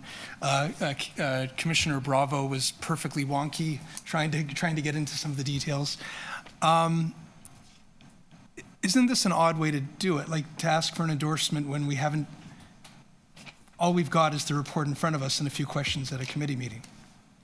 Through the chair, I think that one of the things I can speak to the CEO about is be happy to come back and give you a little bit more of a preview in advance.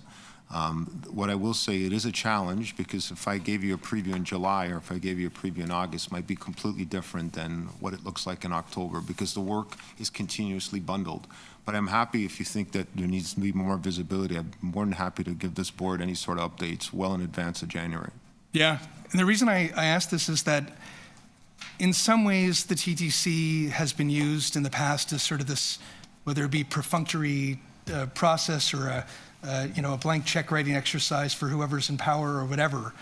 But if we actually are putting our name to something and voting on something and endorsing something, I think most people thoughtfully would like to understand what they're doing. I would hope, anyway. And so it's the process that I'm concerned about. I'm not casting aspersions about your work. No problem.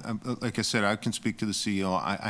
I promise you to come back and give you the 5-year plan, or look what the 5-year plan looks like, along with a recommendation of how we open up that window. And that maybe starts us in a new journey forward, where maybe I give you, or we offer you an update every July or every June or every September. I think for any commissioner who would appreciate having a deeper dive into understanding what they'll be asked to vote on, I think that would be incredibly helpful. And certainly to Commissioner Sachs's point about maybe that's an opportune time to ask for the board for assistance, right? Because we're going to need it. It's not going to be an easy 5 years. I appreciate that. Thank you. Thank you. And I believe, Josie, you had something that you'd like to say? Yes, I just wanted to have the board understand as well that until we've kind of finalized the budget for the year. That includes ours as well as Barbara's in transportation, everyone else. All these things need to get aligned. And as you can appreciate, the fall is a period of time where all those things get finalized. So I just wanted to make sure the board understood that. And so while there's a plan that can be put in place, confirmation of that plan is really subject to all of us knowing exactly what projects, especially new ones that are coming on board, and how they all need to fit into the work that needs to be done. So that is another factor in the finalization of this. Thank you. Any other questions? No. Any speakers on this item? Councillor Matlow, 5 minutes, please.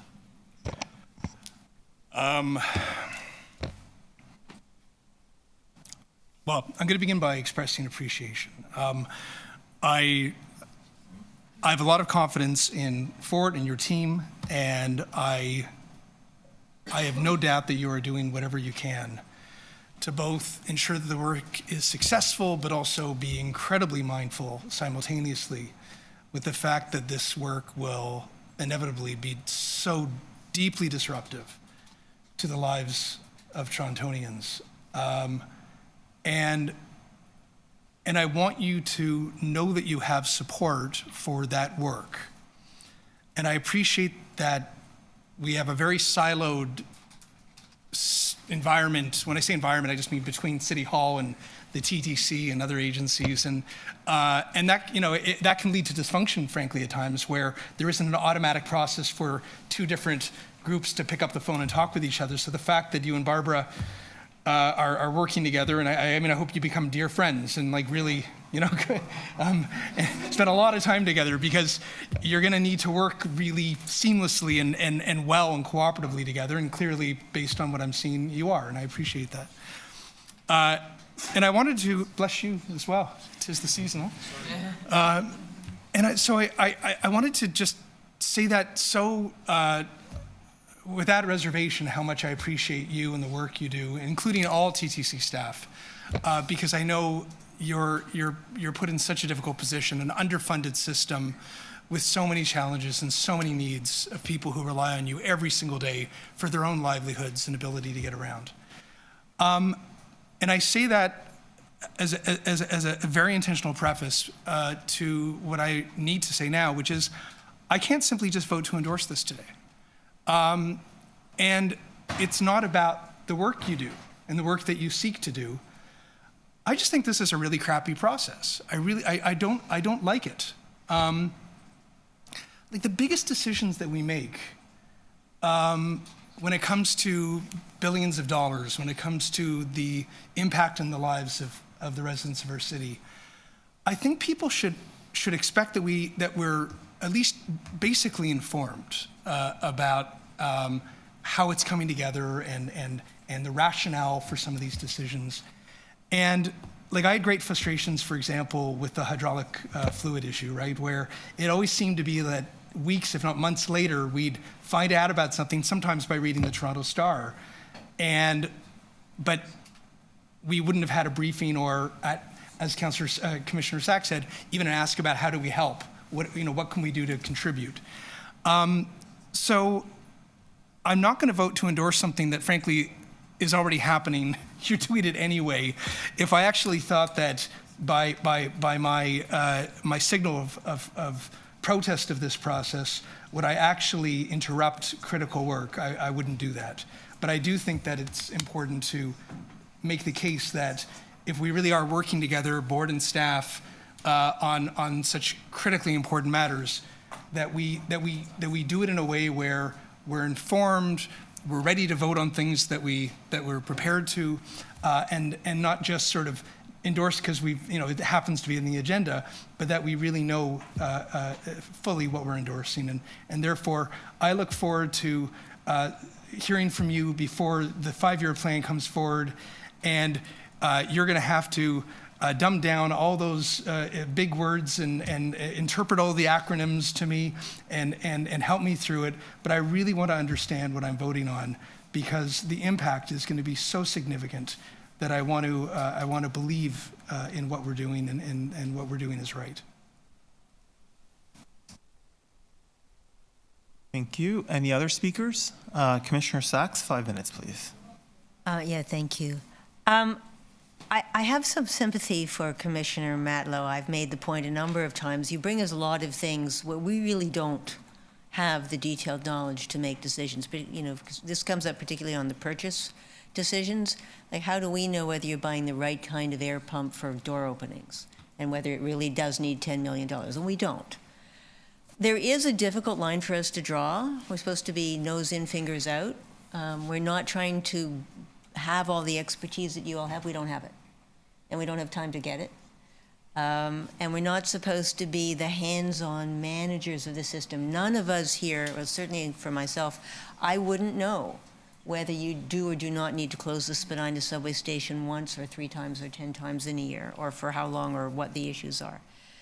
So I am going to vote for the item. I think it's important that this work get done. I certainly agree that we need a longer-term plan, but I do want to echo that helping us understand what our job is, what are you asking us to do, and do we have a reasonable basis for making those decisions, is something that I find a continuing frustration at this board, and I hope we can do better, because the issues are of enormous importance to all of us, to all of our constituents, to the success of the city as a whole, to our climate plan, to you know, the center, the heart of the city. Depends in many, many ways on whether the TTC works well. It needs to work better, and we're trying to make good decisions, and I feel often that we're not well equipped to do it. Thank you. Thank you, Commissioner Sachs. Vice Chair De Laurentiis, 5 minutes, please. Thank you. I too am sympathetic to Councillor Matlow's point and to subscribe to Councillor Sachs' comments. I would say, though, that the solution is, you know, we talked about it last meeting, is in really improving the way that we do strategic planning, because I think that the problem lies in the fact that we get different pieces at different times. You know, today we've got the state of good repair package. Last time we talked about the budget. Time before that we talked about a capital plan. So I think part of our problem is that we talk about these things in bits and pieces when we really should be dedicating an entire day as a board on the entire plan, the components of the plan, how we're going to fund them, where the money's going to come from, what the issues are. So I think that's the solution. So I think it's important today we vote for the plan. I think as a board we need to support our management team and our operating team. They're working incredibly hard with really kind of one hand tied behind their back, and we all acknowledge that. So I think I will support this, but I think the solution does lie there, and we do have a fundamental procedural challenge, and we need to fix that. To have one day where we just talk about strategic plan, we agree on all the components, we understand all the components, we provide our direction, and then we'll just all be better informed. So those are my thoughts. Thank you, Vice Chair. Any other speakers? Chair, I just wanted to add to what the Vice Chair just said, if that may, and to recognize a new board member. We're probably a little further behind than some other veterans here. But I think that the point about understanding what the choice is, what the implications of the choice are, how the choice or the decision was made, and what the real decision point is that we're responsible for, is very helpful. And the importance of having the conversation in a forward-looking way so that we understand how these things work together and the impact on ultimately on riders. And so I am too excited for the convening of that strategic session in which we can look at, as the Vice Chair said, all the constellation of big choices we're going to be asked to make and truly understand the material impact on people. And on riders and workers, so that we can make the choice in an informed way that's responsible in accordance to our governance responsibility. Thank you, Chair. Thank you, Commissioner Bravo. Any other speakers? No? Sure. Commissioner Jagdale, 5 minutes.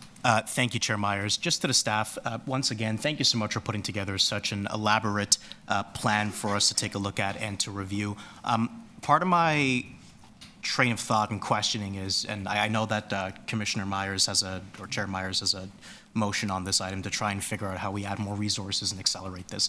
The faster we can get this done, I think the better it is for everyone. And if that means we have to think about week-long closures and what might that look like and how do we start to consider that as part of this process. I will acknowledge what the Vice Chair has mentioned around strategic planning. I think, yes, process absolutely has to be more robust as we think about this. These reports can't come to us in periods that are separated and siloed. They have to come together holistically for us to think strategically. But again, I want to remind us here on the Commission that our job is to think strategically. And our job is to ensure that we are thinking about those pillars that impact, of course, the city, but what this transit agency means to the city. We should be trusting staff with their recommendations and how they think about state of good repair, expansion, and modernization. And I did feel as if this report was appropriate, the 39 plus pages that you've developed on making a decision here to at least endorse this plan, noting that we are going to get a 5-year review that I hope has some more numbers and I hope is just as robust. So just a reminder on how we do things here and how we should be thinking about this. So if we can do this faster, that'd be fantastic, but also recognizing what our roles is as non-operators, unless, some of us have deep operating experience as transit employees. I don't see any per se, but I also could be wrong. So thank you. Thank you. Any other speakers on this item? No? No? Okay. So I will go next, and I have a motion. Okay.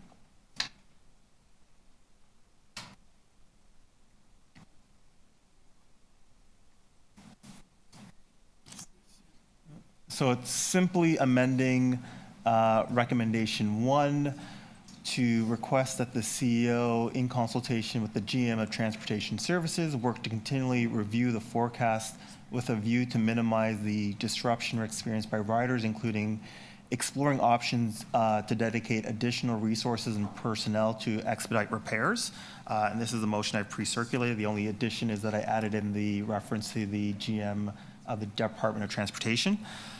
So I just first want to thank the staff, Fort in particular, for this work. I know this is it's a tough process, and I know that this is going to cause a lot of service disruptions and a lot of anger and frustration for a lot of people, which is why I was keen on making sure that the Racial Equity Office, which doesn't just look at racial equity but reviews equity from a more broader perspective, had a view of this and sort of gave their analysis and feedback on this.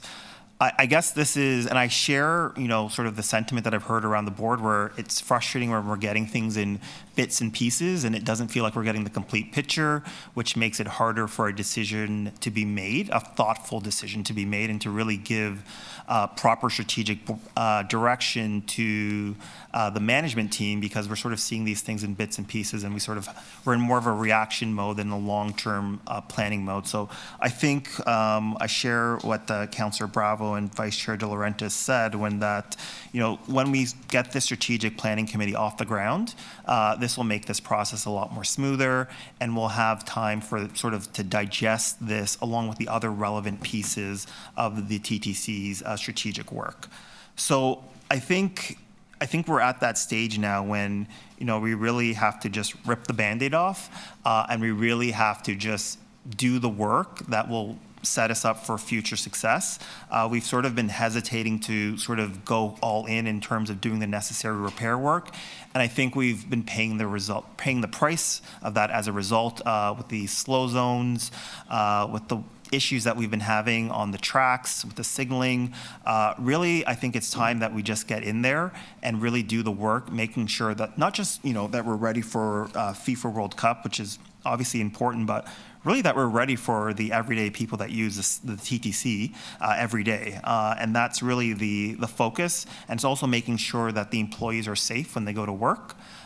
So with that, I'd just like to thank Fort and his team for this work. I know this will be a lot of work going forward, and I would just hope that the board can support this as we take the necessary step to do the work that we all know needs to be done, and that's unfortunately been neglected, not due to anything but the staff, but just due to funding constraints. But we don't have that problem quite as much anymore. So really taking advantage of this opportunity.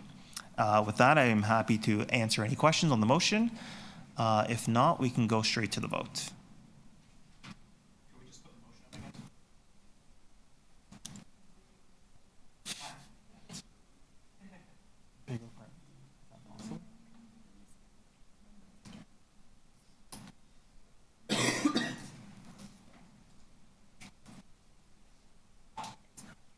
Oh, sorry, no option for bigger print. Any questions? No? Okay. Can I have all those in favor of the amendment to item 1? Opposed?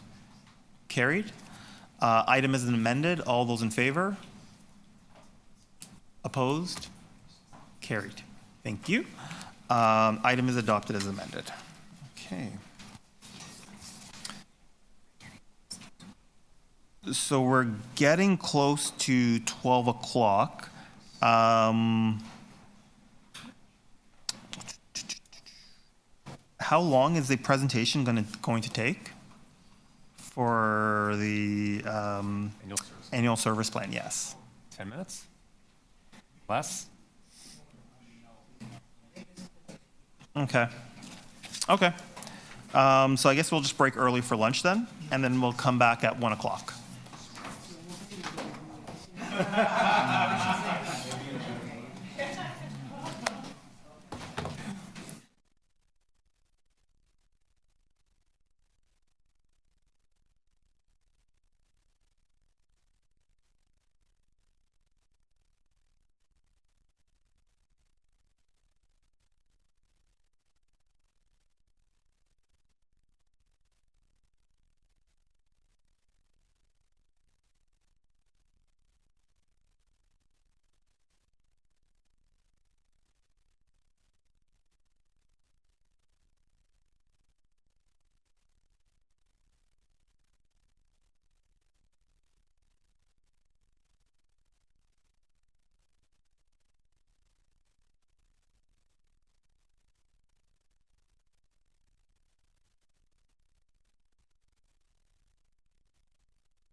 Good afternoon, everyone. So we are going to resume the meeting. So the next item of business is item 3, the 2025 annual service plan. There is a presentation on this item, and with that, I'd like the Chief Strategy and Customer Experience Officer, Josh Cole, to introduce the presentation. Thank you very much, Chair, and good afternoon to everyone. We're really pleased to be here to bring you some highlights of the 2025 annual service plan and have a discussion about that. Just before handing it off to Jasmine and Lawrence to walk through it, I certainly want to thank some people, them and their teams, for pulling together this plan. It's an enormous amount of work, but also to our customers, counselors, community members who all participated and gave us feedback in the development of this plan. Certainly an essential part of what we bring forward every year to the board. And just one last thing I want to mention is, because I know we have lots of really important conversations here about service levels and some of the expectations around service level. Just to distinguish what this is and what this is not, the annual service plan is much more about how we build out our network and the routes that make up that network, as opposed to maybe service standards and hours and levels and things like that. So it's a lot of routes on a map and all the feedback and consultation we do with our customers and the assessment of the demand we have to determine what that network looks like. And so with that, I'll hand it over to Lawrence and Jasmine, and we'll walk through some highlights of the plan of the report that's in front of you. Thanks, Josh, and thank you again to the board for letting us come here and present some great work that we've done over the past year. As Josh mentioned, this is an overview of some high-level network strategies that we're doing in terms of routing changes, and is a culmination of a lot of consultation. I do want to thank the public, our customers, and also our frontline staff. They are a part of this plan. We go out to the divisions and talk to operators about suggestions, pain points, any ideas that they have, so that is very much part of what we do. You'll see a couple highlights about construction planning as well. That's something that's embedded in our annual service plan in terms of talking to customers early about what those construction diversions may look like in the coming year. And that helps us also speak with our City of Toronto partners in terms of identifying ways to make sure transit moves better during construction. So I'll pass it over to Jasmine, who's currently the Acting Manager of Service Planning, and she will walk us through the presentation. Thanks, Lawrence, and thank you to the board and everyone else for your time today. The 2025 Annual Service Plan, or the 2025 ASB, that's before you today, is titled Enhancing Connections, and that title represents the focus and the theme of the plan, which I'll cover in the presentation. Next slide, please. This slide provides an overview of where the annual service plan fits within the overall strategic direction of the TTC. The 2025 ASB supports our corporate vision that's set by the corporate plan, as well as supporting other multi-year strategy plans, such as the 5-year service and customer experience action plan. Although the ASB was developed in conjunction with our 2025 operating budget, and it informs the budget, like Josh mentioned, it is not designed to be the service budget. The ASB is designed to be a set of recommended service changes, focused primarily on routing changes and how we improve connections for our customers in the current year. Next slide. Through 2025 annual service plan consultations, we engaged with more than 2,700 customers and many TTC frontline staff through different outreach events, such as in-person meetings and events, surveys, and focus groups with our 3 key priority groups of women, shift workers, and low-income customers, to make sure that their feedback and equity is considered in our planning process. We also continued our youth ambassador program by hiring 3 youth who engaged with their communities about the recommendations in the plan. We've also been in discussion with the City of Toronto's Racial Equity Office to ensure that the ASB and their strategies and their mandates are aligned, and we're going to be working closely with them when it comes to implementing the plan, and also throughout the development of the 2026 ASB. Overall, what we heard through consultations from our customers and the community is that there is general support for our recommendations, with customers emphasizing the need for the TTC to continue to advocate for more resources. They also highlighted the importance of continuing to consider equity in planning. When we talked to customers about our community bus service changes, they supported the improvements that we're proposing. We also heard that there is strong desire for an increased awareness and communication about the community bus service. With regards to construction, participants appreciated the proposed detour plans, and they stressed the need for a continued improvement in communication when it comes to construction-related service changes. Next slide. The 2025 ASB focuses on enhancing connections across the transit network and making our system more attractive for all customers, including the 3 key priority groups in 2025 and in the coming years. The key themes of this year's plan are enhancing connections, improving community bus service, and planning for construction. The actions in the annual service plan continue to support the overall objectives that were approved as part of the 2025 operating budget, and those are better reliability, improved customer experience, and making service enhancements across the system. Next slide. This year, we'll continue to address the demand of our customers by aligning service to ridership, and that's a regular part of our service design and scheduling process. We'll work on enhancing connections and addressing network gaps across the city, and these are routing changes, some of which you can see on the screen outlined in this map, to address customer demand and travel patterns of our customers, especially the 3 key priority groups. And examples of these changes are the Blue Night network improvements in Scarborough and Etobicoke. We're also making recommendations to adjust service to support the One Fare program through routing changes to provide opportunities for our customers to connect to neighboring transit agencies in Mississauga. Next slide. To improve the community bus service, we evaluated our existing network and developed recommendations to enhance service effectiveness and efficiency. We're addressing this through making routing changes and adjustments on 4 of our existing community bus routes. 2 notable examples of these changes are the service restructuring on the 404 East York route and extending service to the Golden Mile area and the future Line 5 stations, and also extending the 405 Etobicoke route to provide service to the Lambton Square apartments on Scarlett Road. When we shared these adjustments and improvements with our customers, we heard that there is very strong support from our customers with regards to these changes. We're also going to work on identifying gaps in customer awareness and implement strategies to improve the visibility of the community bus network. And we're going to collaborate with community advisory groups to better understand and address the travel patterns and needs of our customers when it comes to the community bus service. Next slide.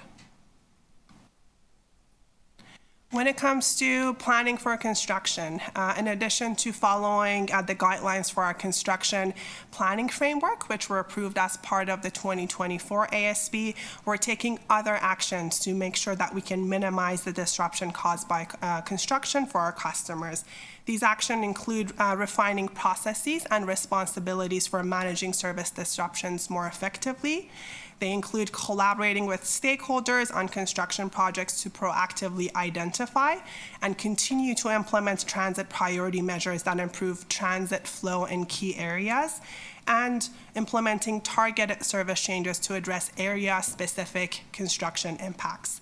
We did this by sharing and gathering feedback on diversions planned for 4 main construction projects, including the Ontario Line construction at Beth Nielsen, in-depth consultations with the community, a picture of which you can see on the screen, helped us develop a hybrid option for bus route diversions in this area, which is included in the plan. Other examples include King and Church, where construction will be impacting streetcar service. In response to the challenges that we experienced last year, we're proposing transit priority options in this area, and we're working with our City of Toronto colleagues to explore these further.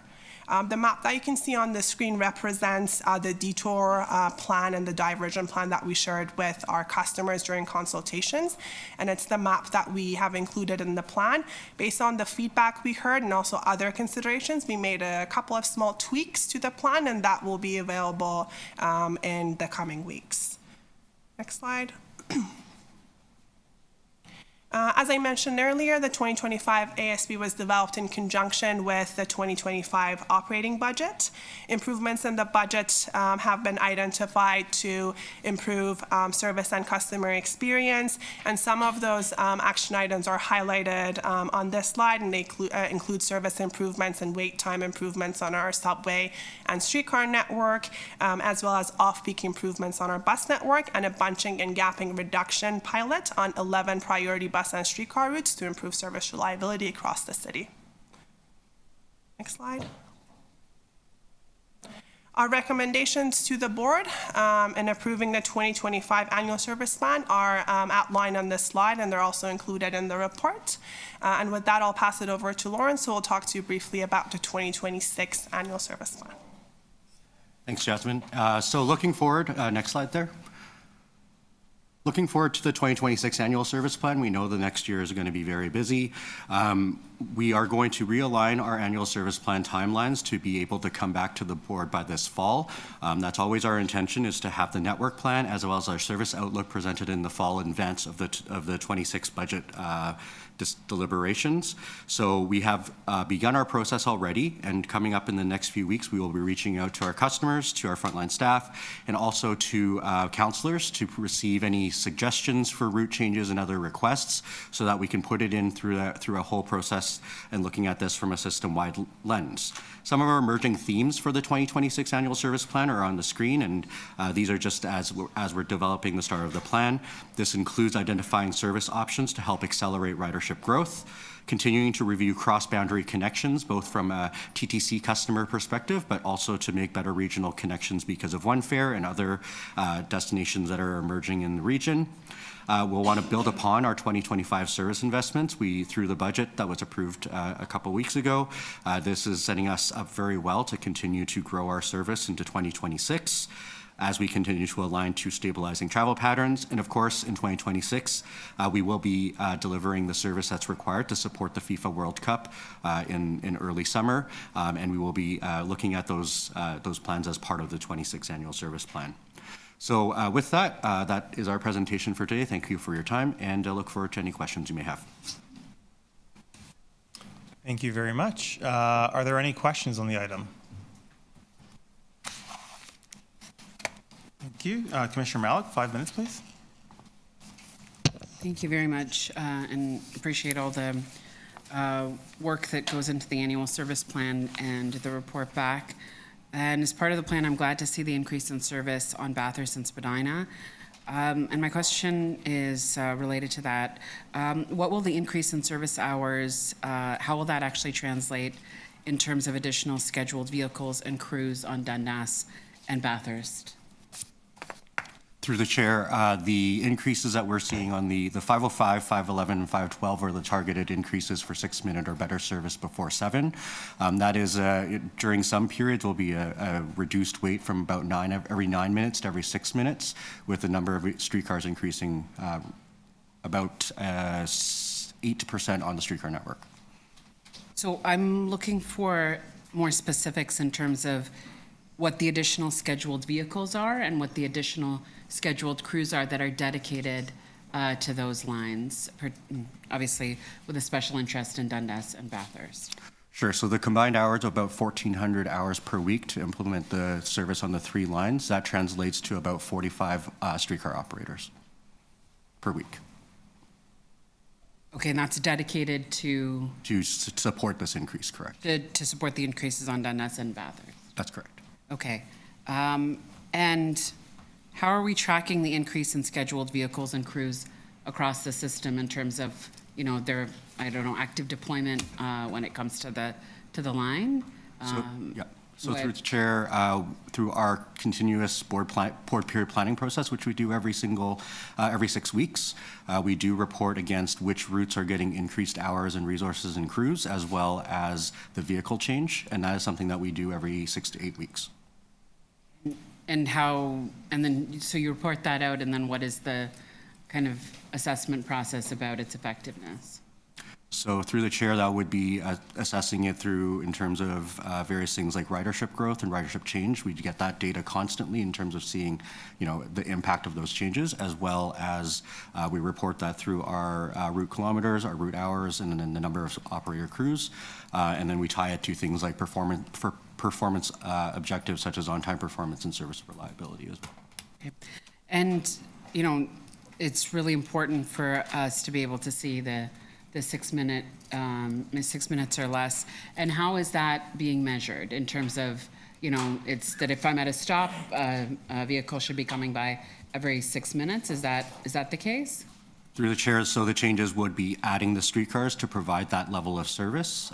So the total number of streetcars being added is 18 during the busiest times. And then these would be scheduled in, so it's scheduled to come every 6 minutes, and we work with our operations team to make sure that is delivered. Okay, and so again, just on the experience of the rider, what should they be experiencing? There should be a 6-minute wait between streetcars. Okay, thank you. Thank you, Commissioner Malik. Commissioner Osborne, 3 minutes, please.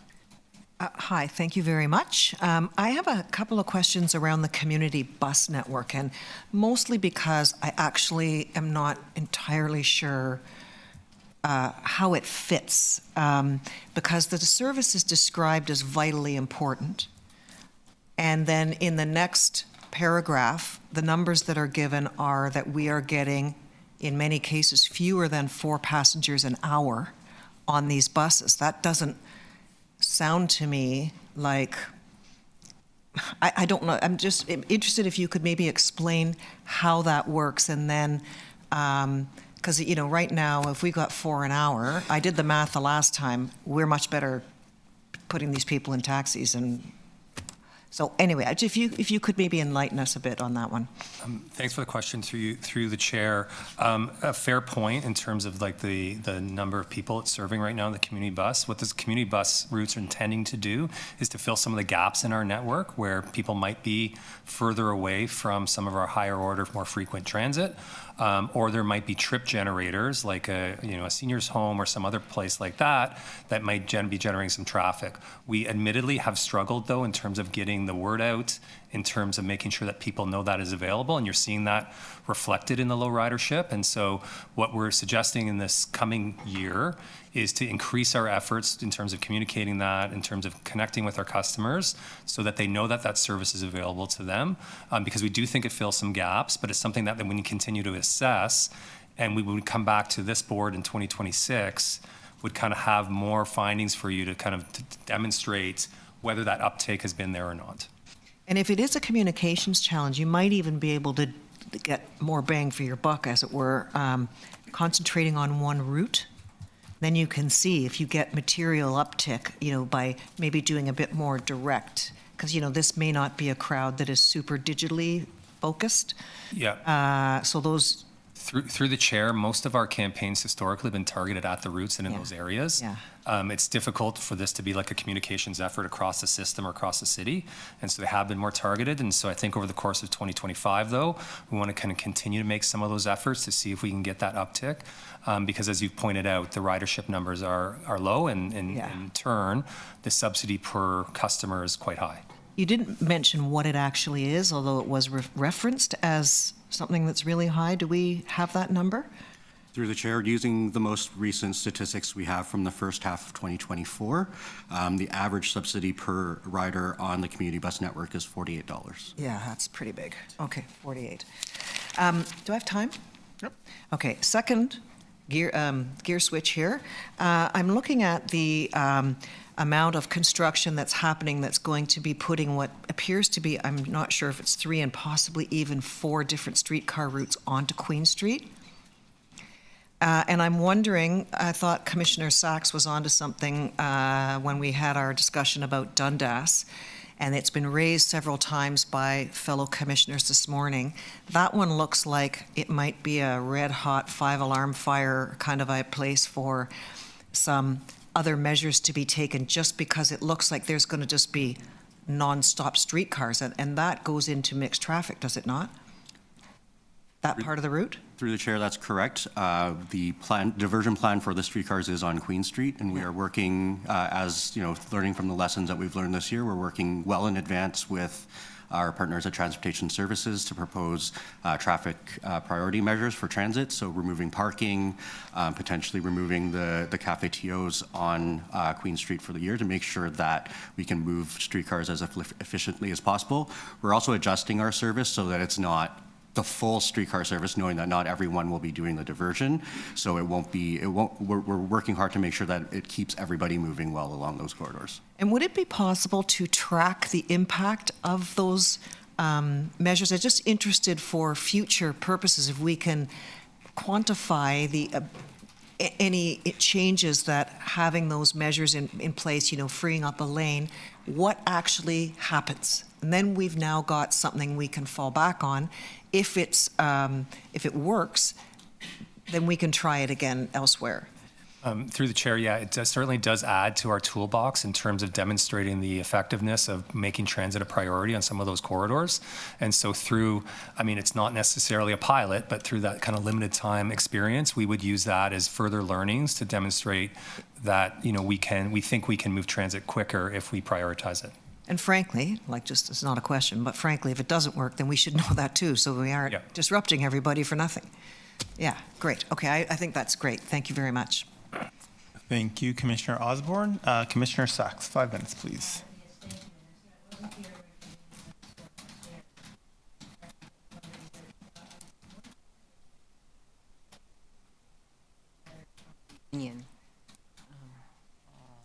So they just pointed out 4 particular issues. The run as directed buses. Let's start there. Chair, I'll give that question to Rich Wong to answer. So the union is correct. We do have run as directed, and we do also have extra 600s. That is for flexibility to accommodate any issues on the line. We have been working with service planning and with the union and trying to reduce the number of those buses. We're trying to schedule more of the service through regular service hours and increase service through the plan. And that will help boat operators to ensure that they know what they're doing instead of them coming in and becoming an extra. Well, the point the union is making in their letter, as I understand it, is that operators are sitting doing nothing for many hours while riders are waiting and waiting for buses. So are they right? Is there an opportunity to put all the buses and all the drivers to work and just divert them when you need them as opposed to have them sitting at a bus loop all day? Yeah, through the chair, we are working towards that, yes. When will we get a progress report on it?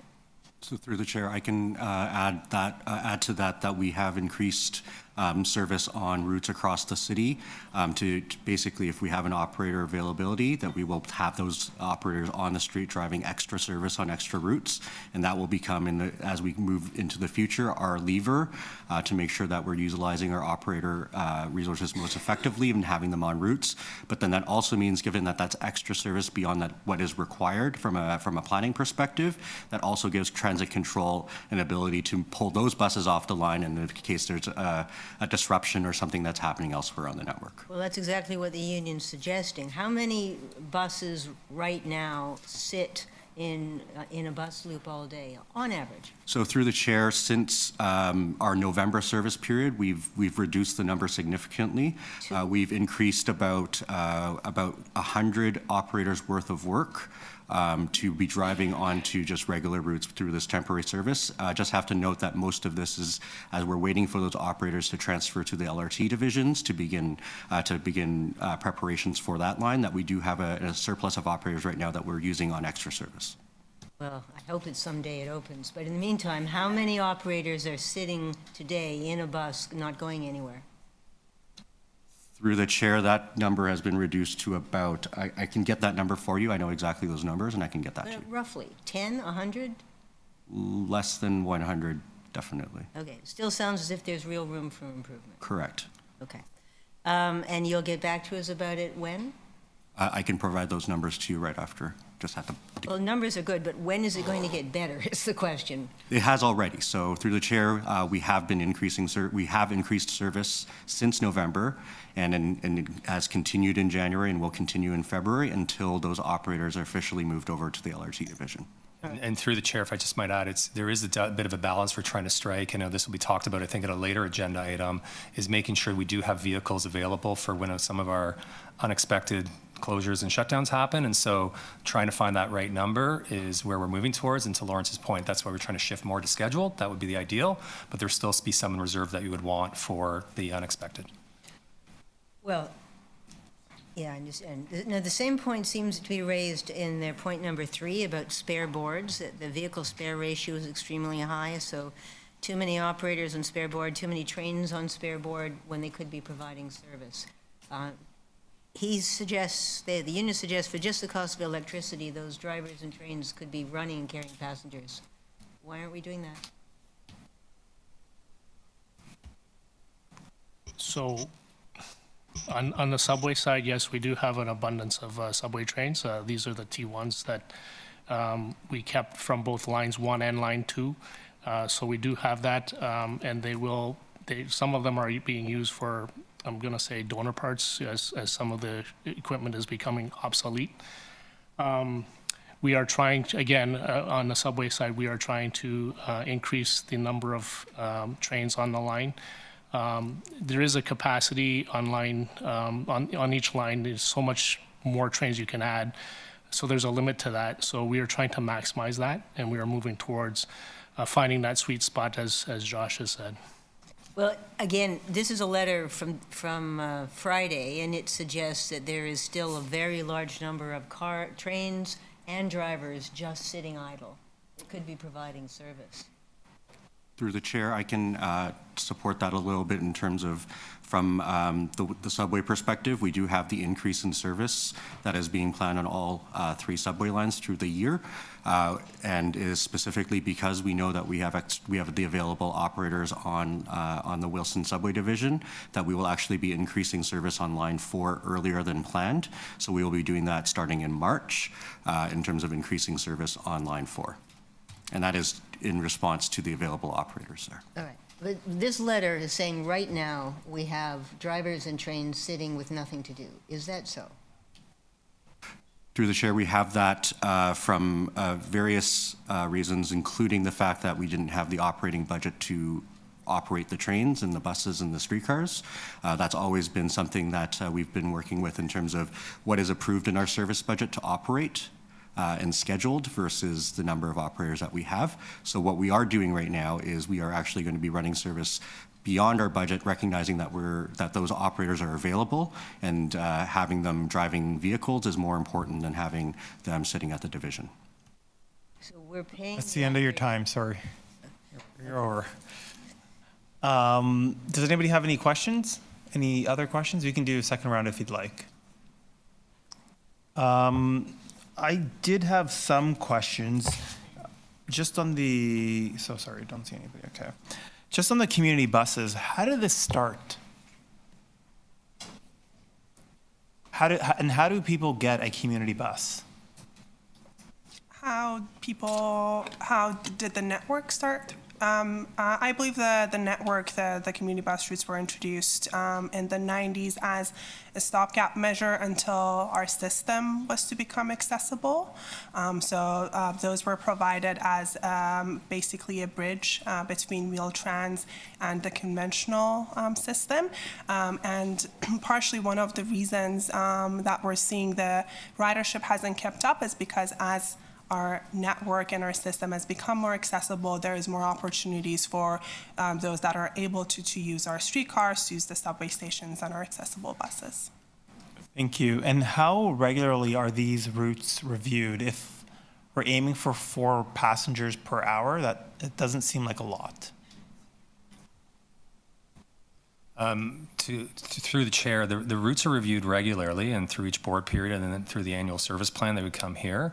As you might imagine, there's always been some reluctance to make maybe more definitive decisions about these routes, because in some communities they are very they're much beloved, despite what the ridership numbers might indicate, and so we certainly review that every year. But in terms of their performance, it's done on that 6-week board period basis.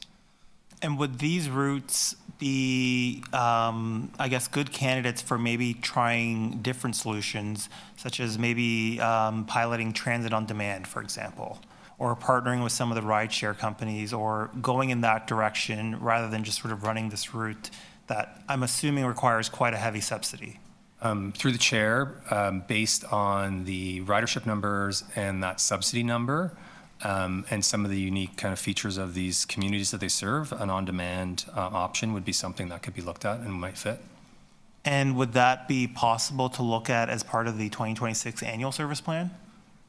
We are, through the chair, it's good timing because we're about to go out to all of you about inputs on that 2026 plan, and so would obviously welcome any direction, including that. Okay, thank you very much. Any other speakers? Commissioner Kim? Commissioner Kim, and then if nobody else, then we'll go back to you. We'll go back to you, Commissioner Sachs. Commissioner? I have a question. Yep. Thank you for this.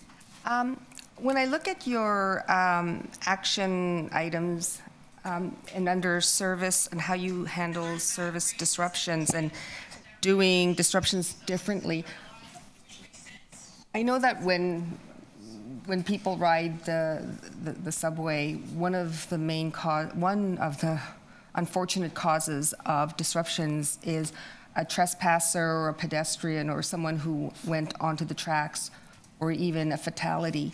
So I didn't get a sense from the plan that was addressed. Is there somewhere else where you address that? Through the chair, this, as I said, I mentioned the service plan really focuses more on what the network looks like and what the routes are that make up that network. In terms of how we deal with any kind of service disruptions, that is kind of a broader conversation and one we're having, but your point being that they're often caused by our passengers or people, that's an accurate one. That is probably one of the largest sources of delays. But this service plan is, again, more focused on, do you extend a route? What area does a route cover? That's really what the annual service plan is. Where would those other items be covered under? Through the chair, the items covering kind of service reliability and I guess disruptions and how we respond to them, it's something we're on top of all the time, but maybe more germane to today's conversation. I believe it's coming up in a few agenda items. All right, thank you. Thank you, Commissioner Kim. Does anybody else have a first round questions? Seeing none, we will go to question, oh, Mr. Chair. Commissioner Bravo. Thank you. Thanks for the indulgence. I have just many of my questions have been asked by colleagues, but I did want to ask about the diversions on the horizon and long-term unscheduled detours that we know are bound to happen. How is the TTC undertaking to work more frequently to update the GTFS schedules to reflect these changes? Or is it undertaking that? And I guess a follow-up is, have we looked at other transit authorities' approach to providing riders with some more accurate, real-time, and up-to-date trip planning information? Just cite this as a constant pain point for those of us that ride transit, to be able to plan a trip to get to where we need to go on time. Through the chair, the updates of the GTFS is really reliant on what we actually schedule to do. So most of the time when the information does not align is when either a construction project is delayed, starting or ending, so that we're running a service that's not scheduled. As we mentioned back in last fall, we launched a pilot with the transit app right now to have a Detours AI pilot, which does live update the routing and the information for people people who use the transit app, and we're continuing to test and refine that, and that was expanded to our bus network as well. So if a bus is on diversion because of a short-term construction project, that's visible. We continue to work with, we're working with industry partners in terms of identifying how other agencies do it. There are an increasing number of tools that are available for us to modify that GTFS information in real time, and that is definitely a priority for us because we know how important those apps are for our customers to get around. Thank you. Thank you, Commissioner Bravo. Not seeing anyone online. Okay, so we'll go to a second round. I have Commissioner Sachs, then Commissioner Osborne. Yeah, thank you. Just following up on the question about mapping, I was going to ask that as well. The transit app is great, but people more commonly will use a mapping tool like Google Maps or something to figure out how long it'll take to get somewhere and what the route options are. When will you be in a position to give those apps a more accurate real-time information? So through the chair, that is a technical limitation that exists at many transit agencies, very few transit agencies. In fact, TTC is one of those. Because we have 10 service periods, we're able to update that GTFS file more frequently. From discussions we've had with the open data or the open source group that manages the GTFS standard, there is a move to create a new standard for trip modifications that allows for real-time visible changes to routing, and that is it's actually quite beta right now. Very few agencies are actually using that, but we're keeping an eye on that and seeing how TTC can leverage that in the future, especially as we upgrade our planning and scheduling software programs in the coming years. So you're watching it, we're not actually doing it yet. We actually have just had a meeting with the mobility data group that manages the GTFS standard worldwide last week, and we've been asking these questions to them, and they are going to be presenting to many stakeholders within the TTC in the coming weeks so we can understand those opportunities. Okay, going back to the letter from the union, one of the other points in the union was that vehicles move slowly due to pervasive slow orders on the streetcar system. Is that the same as the item that Deputy Allen raised this morning, or is this something else? What are these persistent, pervasive slow orders on the streetcar system, and what can we do about it? Through the chair, similar to how you see in the subway, particularly have these slow zones because of track defects, and at times when you actually try to do a life extension on the asset itself, you need to go at a reduced speed because the asset's at life or surpassed life. Okay, so he says there are pervasive slow zones on the streetcars. Is it true? What are we doing about it? When will it be fixed? Okay, so the slow zones, for example, King and Church, I mean, there's a variety of different reasons and timelines, but King and Church will remain until the King and Church intersection is done. So we've got various timelines similar to on the subway, but like the King and Church one, that is not going to come out until we replace the asset. So they are pervasive, and it's going to take quite a while to fix. Depending on the particular thing, King and Church will take a while. Other ones, we can go and do a quick rail repair and remove the stone. So again, it's variable, Commissioner. Depends on well, your website lists slow zones on the subway, but where can we find information about slow zones on the streetcar? That's the first I've heard of it. Okay, we'll have to take that away. We do track our slow zones on our streetcar. We'll have to make it public. Okay, that would be useful. There's also, he makes a point about local route management. We know that having the plan for scheduled service is great, but very frequently you don't get the bus or the streetcar every 6 minutes because there's a big gap or there's a bunch. So I know you've picked 11 routes, priority routes to look at, but that leaves all the others. So what are you doing to keep on top of bunching and gapping, which takes these lovely numbers and throws them into a cocked hat? What are you doing to gather the data and to make it better? So through the chair, on bunching and gapping, we're going to do a few things. As you mentioned, we're focusing on 11 routes because we can't be everywhere all the time. But the 11 routes is just to prove out a new business model. So basically, we're moving from measuring endpoint OTP from the endpoints, and we're going to be moving towards midpoint. So that will help out a little bit. We're also putting boots on the ground, so supervisors in the field. You haven't had supervisors in the field for a bit. So the supervisors in the field will handshake with transit control. Transit control will look through the vision program. They'll monitor the buses, the bunching and gapping, the headways. They will call down to the field supervisors to engage with the operators. And so the word has to get out there and make adjustments as we see them on the street, because it's really difficult now for an operator to communicate, not to communicate, but a lot of things are happening and it's not really up to the operator to make adjustments on the street. So there needs to be some type of communication between control and the field on what's happening on the street, and then make those adjustments through transit control. How long will these pilot projects run, and when will we know the results? So I believe the pilot is running for the next 8 to 10 months, and I think we should start to see some improvements in the next coming months. So we've already started. We've talked to the supervisors. We're redeploying them to the 11 routes, and I think we'll see some improvements fairly shortly. We did go through a similar pilot when we were trying to fix the endpoints as well. So we put supervisors in the field just to make sure that we're reminding operators, we're at the end terminals, we need to leave on time, because that's really the start of the journey. And I know customers don't see it, but and they're more mid-route, and they want to see the buses and streetcars on time mid-route. But really, the beginning of the journey is at the end terminals, and they need to leave on time if we're even going to have a chance in the midpoints. One last question. These supervisors that are helping with the bunch and gapping on the 11 routes, is this robbing Peter to pay Paul? Are things going to get worse than other places? Or is this going to be a net improvement? So we only have a limited number of supervisors in the field. So again, the plan is to move them to these routes, and then once we start to see improvements, get as much improvements as we can, and then go to the next route, and then periodically come back to the routes that we've already done and do those audits and just do refreshers. So the trick is to get it up and running, make sure that everybody knows what the initiative is, make those improvements, move on to the next routes, and then, again, periodically come back and make those, do those audits. Thank you.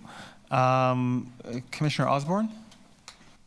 5 minutes. Yeah, two things. First is a question which I'm going to ask you, even though I know that it is not in your control, and that is about the Jane Street Bus Rapid Transit line, which it says in the notes has now passed phase 2.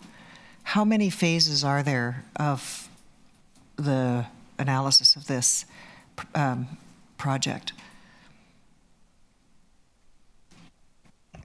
Through the chair, we believe we've completed the analysis that needs to be done on Jane. At one point, we were asked to go out and do further community consultation on that, which we've done.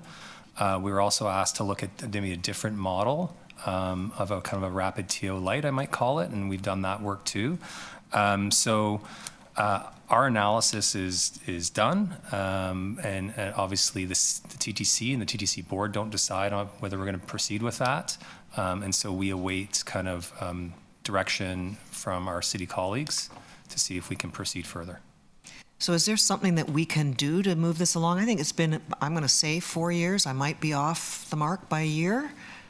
That we've been trying to get this done, and we've identified other arteries that are up next, and I have no faith that I'm going to be alive when any of these things are finally, these lanes are painted.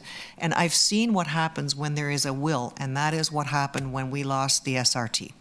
So I'm just curious how we can get people's attention focused on some of these things that, these arteries have been, these routes have been identified for a good reason. There's numbers behind the selection of these various BRT routes.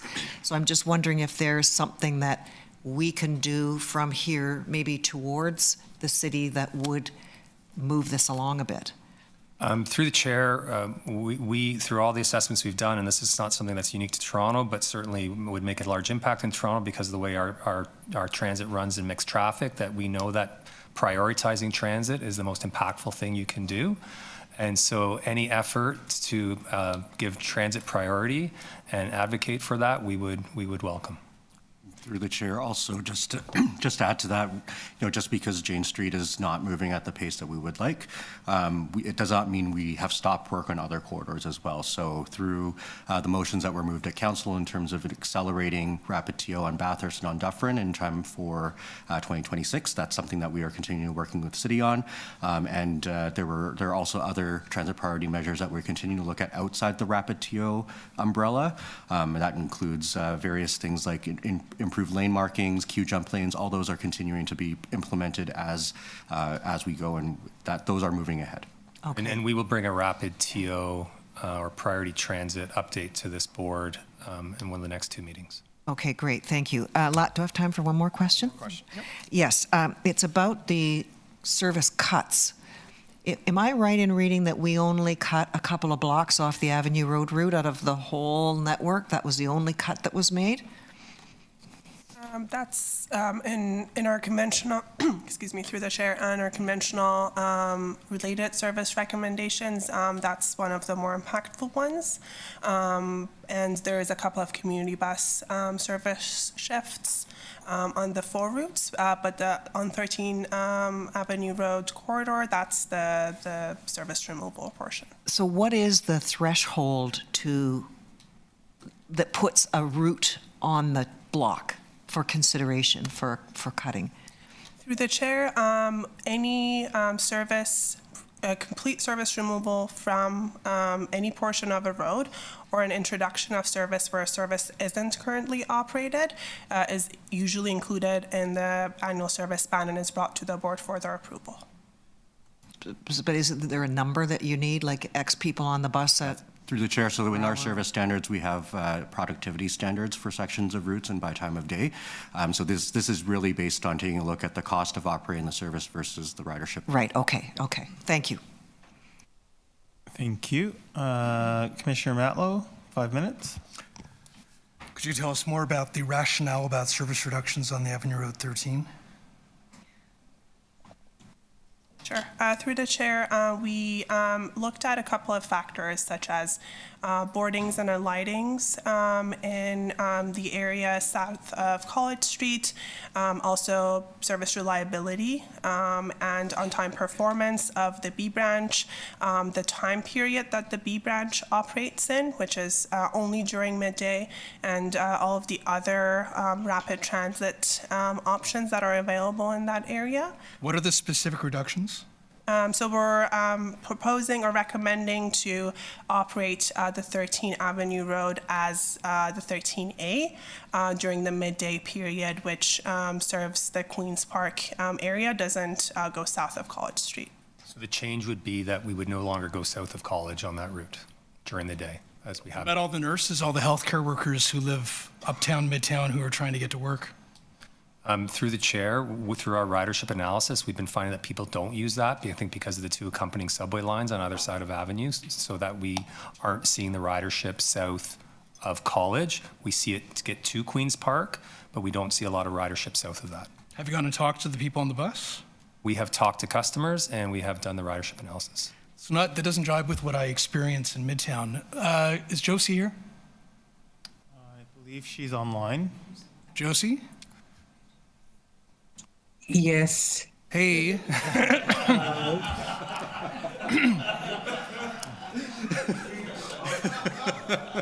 I have no doubt that you were sitting there attentively and waiting to be asked a question. When we were discussing the budget, I asked you if there were any service cuts whatsoever that you collectively should bring to our attention when we were considering the budget. Was there anything that we didn't know? And you said no, I think not at all, to paraphrase you. Is that still staff's position? Through the chair, I would say that based on the adjustments we made to the overall budget, there were no service cuts as a result of our efficiency. So I would hold that as true. Through the chair, just to clarify that, so for the 13th Avenue Road, this is a midday only service. What we are doing is not actually reducing this, we're not cutting a bus from the route, we're not removing a bus from the route. What this actually allows us to is to remove a section that isn't performing, isn't attracting enough ridership, and what we actually end up doing is being able to improve the service on the rest of the route by making it shorter so that bus can arrive more frequently for the people who are left, which constitutes the majority of the people on the route. So we're not reducing the number of buses. I'm fine with improving the service, but you're also talking about reducing service for others. Have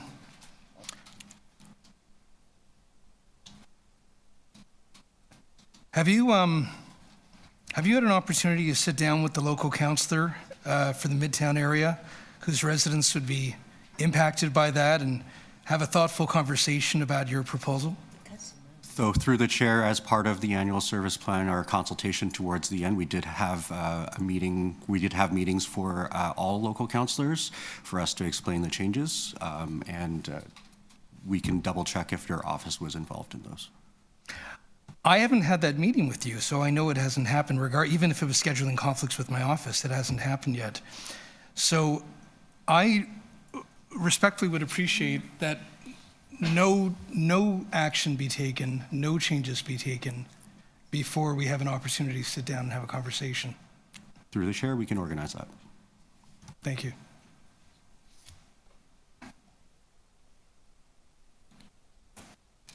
Thank you. Are there any other questions? No? Anyone to speak? Commissioner Sachs, 5 minutes, please. Just briefly, I do recognize how difficult this task is to adjust service and how much it matters. I mean, we talk about lots and lots of things here, but ultimately what matters to our constituents and the people we serve is, does the bus come on time? Does it get them where they need to go? And that's where we keep hearing that there needs to be improvement. And there's a lot of work that's been done.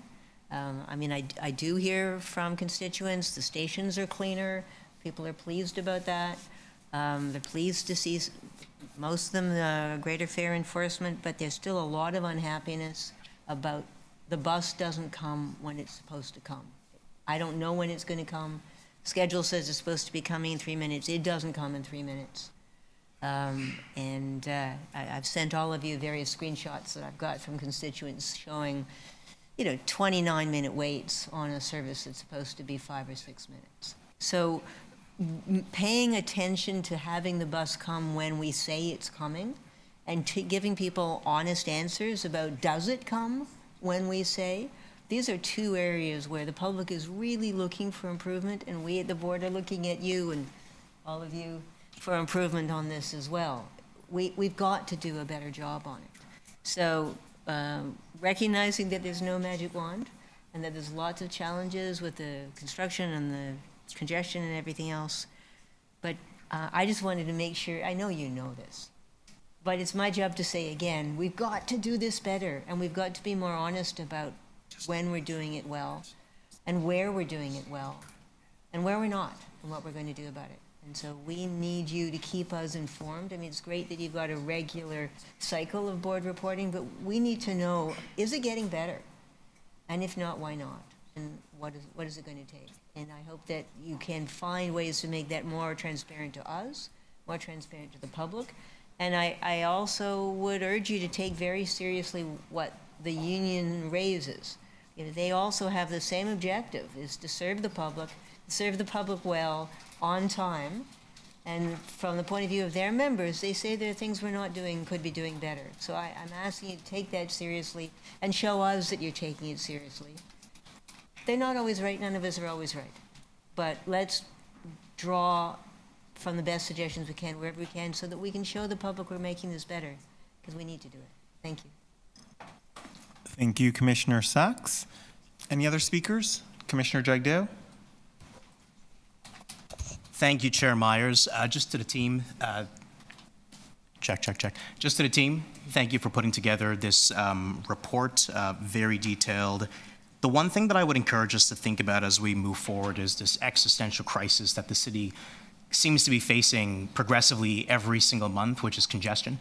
And as we think about congestion being an important principle to driving this, it would be great to, and maybe we can talk about this offline, but it would be great to understand how we've thought about congestion throughout this process. I know that we may have some route changes and some routes that are going to be cut in theory, but it would be good to understand how congestion has played a role in our planning.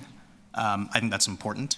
The other thing that I would make and be cautious about here is, and I'm looking toward my councillor friends in front of me, but this should not be a forum for us to try and prescribe specific route changes for our ridings.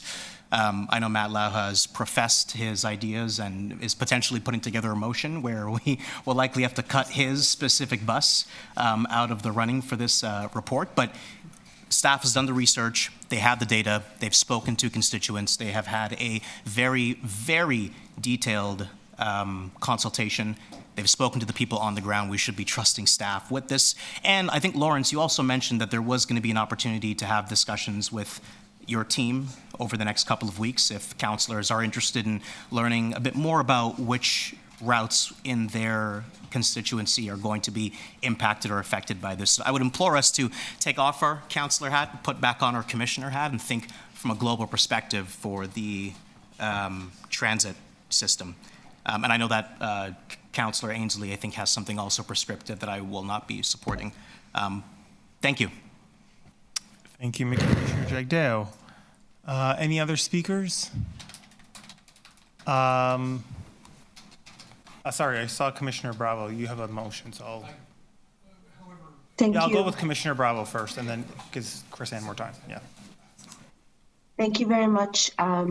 So I do have a motion directing TTC staff to collaborate with transportation services on the creation of a process for coordination of the temporary parking adjustments and other transit priority measures to reduce congestion on corridors with TTC routes during capital projects that impact service and in alignment with the annual service plan for this year.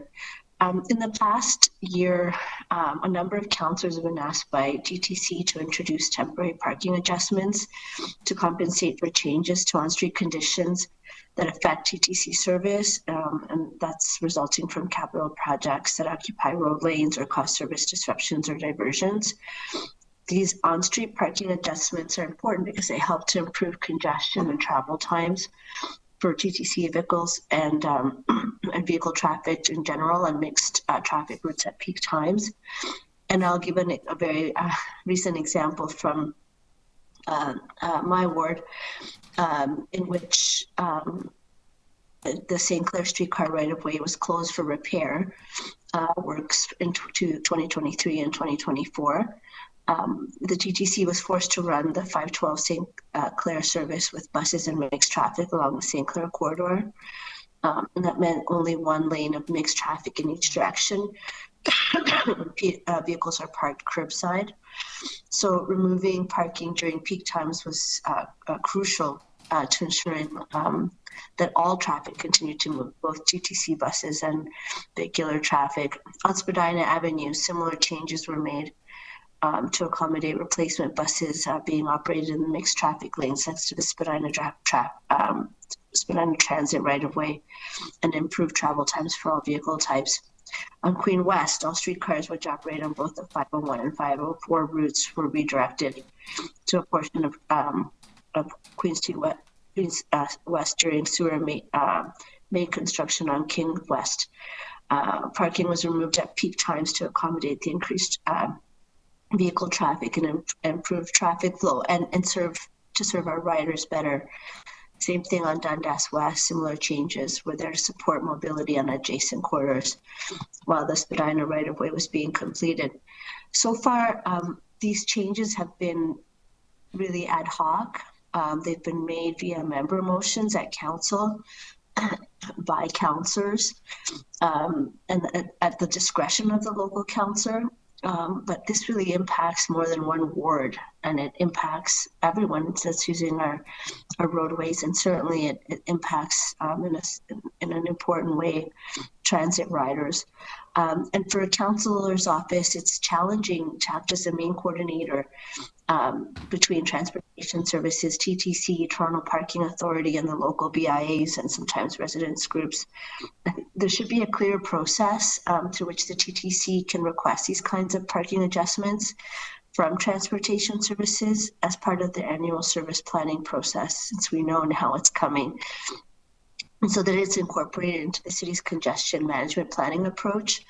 On a motion that I moved, Transportation Services has already received instruction from City Council to undertake the creation of a process as part of the city's congestion management plan. And so the motion that I'm proposing today is to provide the same instructions to TTC staff so that we can ensure both the city and TTC are moving in the same direction together. We can make this clear, more transparent, and work better both for TTC, for advancing our congestion fighting goals, for all road users, and especially for transit riders. Thank you, Commissioner Bravo. Does anybody have any questions, clarification of the motion? Nope. Okay. Seeing none. Next, I have Commissioner Matlow. 5 minutes, please. So I have a motion to suspend any service reduction on the Avenue Road 13. This bus serves Hospital Row. And there are many healthcare workers who rely on this service at all hours of the day and night to get to work, to serve people who are most vulnerable. And their shifts sometimes are in the middle of the night, sometimes are in the morning, sometimes are in the evening, and yes, sometimes are in the middle of the day. And to remove this service, I think would be fundamentally wrong. Now, let's go back to some process. So my office received an email suggesting that this would be proposed. Then my office staff spoke with TTC staff and then were reassured, and I heard this directly from my staff, that in fact there would be no service cuts. Now maybe they misspoke, maybe they made a mistake. But that's why a decision was made not to address this at budget. And now I'm hearing today that it's planned to move ahead. I'm not saying cancel, although I'd like to, because I do want to have an opportunity to sit down and have a thoughtful conversation and understand more about the rationale personally. And I owe it to you to do that. But I'm asking you for your support to at least suspend this at this moment to allow for that opportunity to happen. If this wasn't serving Hospital Row, I don't think I'd be quite as upset.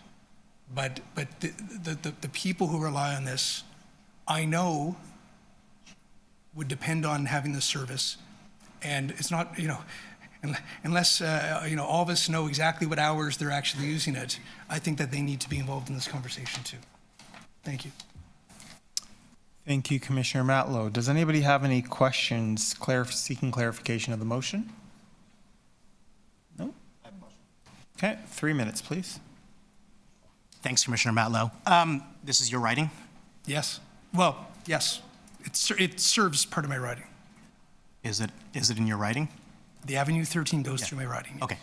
Do you disagree with the data presented by the staff? I'd like an opportunity to look at that data. I've had experiences. I'll give you one experience. Yes or no? Well, I want to tell you an experience. A few years ago, there was a service reduction under Mayor Ford planned for the Mount Pleasant 74. And staff came forward with data suggesting that the ridership was low and there was a good reason to cut several hours in the evening of service away from the Mount Pleasant 74. So I did two things. One thing I did is I actually went and I audited myself, and I went on the bus and I kept a piece of paper and a pen, and I wanted to see if those snapshots jibed with what staff had presented, and I found that the ridership, at least I witnessed was much higher than what they suggested. Number two, Mount Pleasant has at least 4 or 5 retirement homes, and it serves a demographic that couldn't easily just wander over to Yonge Street to get onto the subway because many people have mobility challenges. So given that we are in public service, there is a good rationale to retain those hours, and thank goodness, we fought for it. This is a similar example of, rather than just taking the data at face value, I think we need to understand some of the context, the people that would lose out on the impact of the service reduction before making this decision. Staff get a lot of things right, but like all humans, sometimes they get things wrong. And I'd like to have that opportunity to have the conversation. And before you get into the parochial stuff again, and I know that's an easy thing to slide, this is a service that supports people that work on Hospital Row. Yes, it goes through an area that I represent, but it goes to an area that I don't represent. And my job as a councillor is to represent a local area, but also the entire city. And my job as a commissioner, wearing this hat exclusively, is to consider how we are providing service to the people who we serve. And I need to know for certain that there's a good rationale for this. So the reason that I want to suspend this is to have that opportunity to sit down with staff and listen to them, review their data. And if there is a good case and it won't hurt the people I think it might, then, I will be open to that. But I don't want to just do this with haste before understanding. Do you think that staff haven't analyzed the consequences of changing this route? Last question. I think the reason we have a system where we have elected representation and we have staff and we all work together is that sometimes staff will make recommendations based on the criteria that they've set out. And then often councillors, commissioners, residents, groups like TTC riders and others provide context, then provides a better, more holistic decision, a decision that is fuller and better informed. And I think it's not unreasonable as both a commissioner, but yes, as a councillor, to have an opportunity to sit down with staff and not only to look at their data, but have that conversation about who might be impacted, and then we'll work together and try to arrive at the right place. If you're suggesting that there should be somehow, a question of if staff have done a good job or a bad job, that's not where I'm going. I just need to know how they've arrived at this conclusion fully, and I'd like to make a case to them about who it might impact adversely. And, maybe they'll convince me and maybe I'll convince them. And I think we'd like an opportunity to sit down and do that together. Thank you. I have one question. We're just on clarification of the motion. You have 3 minutes. Thank you. Clarifying the motion. The cut that is proposed is south of College Street. That's in my ward, not yours, right? That's my question. Thanks. Thank you. Although people north of you would be impacted, but yes, you're right. So thank you for that fuller answer. Thank you. I'm doing it for any other questions? Clarification of the motion? No? Yes, we are on speakers now. So who else would like to speak on this item? Commissioner Osborne and Vice Chair Laurentis. Please go ahead.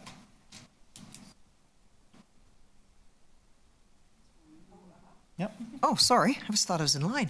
My comment on this motion is, sorry, I'm not going to support it, even though it is my bus route. Because frankly, when I asked the question about Avenue Road bus, and I'm probably sorry I did, it was mostly because I was kind of surprised we only had one. And so I am in favor, even though it is hard to take things away from people, when the numbers don't justify it, that I think we have to be honest with ourselves, because we're devoting resources to something where we might better use them. And in fact, the cut to the Avenue Road bus is only 2 blocks, I think. It's only 2 blocks, right? It's only 2 blocks.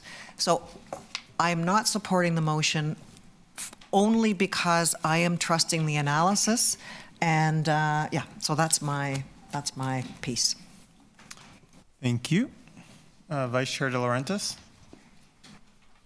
I'm supporting the motion, Councillor, and that's because you have made a really, I think, a strong emotional argument for it, and I'm always all for data, but I think it is important to look behind the data, because if it's going to make a difference to several people who are key workers, then, you know, that cascades down into, you know, it benefit all of us, I think. So I think it's a fair request, and what you're asking is let's understand what it is, and maybe there's another solution to resolve the problem. I do, though, want to make another point, not related to that, and that is to say that, you know, as we move into looking at the strategic planning, amending and refining and making it more efficient, the strategic planning process, I think one of the questions we should be putting on the table is the use of motions. I find, you know, if I were on the management side, I would find the tweaking of plans that comes through the motions pretty frustrating, and sometimes it can take, you know, the impact of those can be quite significant. But I think that, you know, what I hope we will examine in reviewing the strategic planning approach is that we will look at how to better consultation, how to ensure there's clear information that comes to the table around implications of the various strategies, so that the kinds of issues you've raised today would in fact be addressed at the proper time versus halfway through or at the end. So I'm hopeful for that. But I think we should acknowledge as a board that, you know, the use of motions is a really inefficient way to do planning or to give directions to the management team, and we should improve on that. I think we have a duty of care as a board to do that, but I'll support the motion.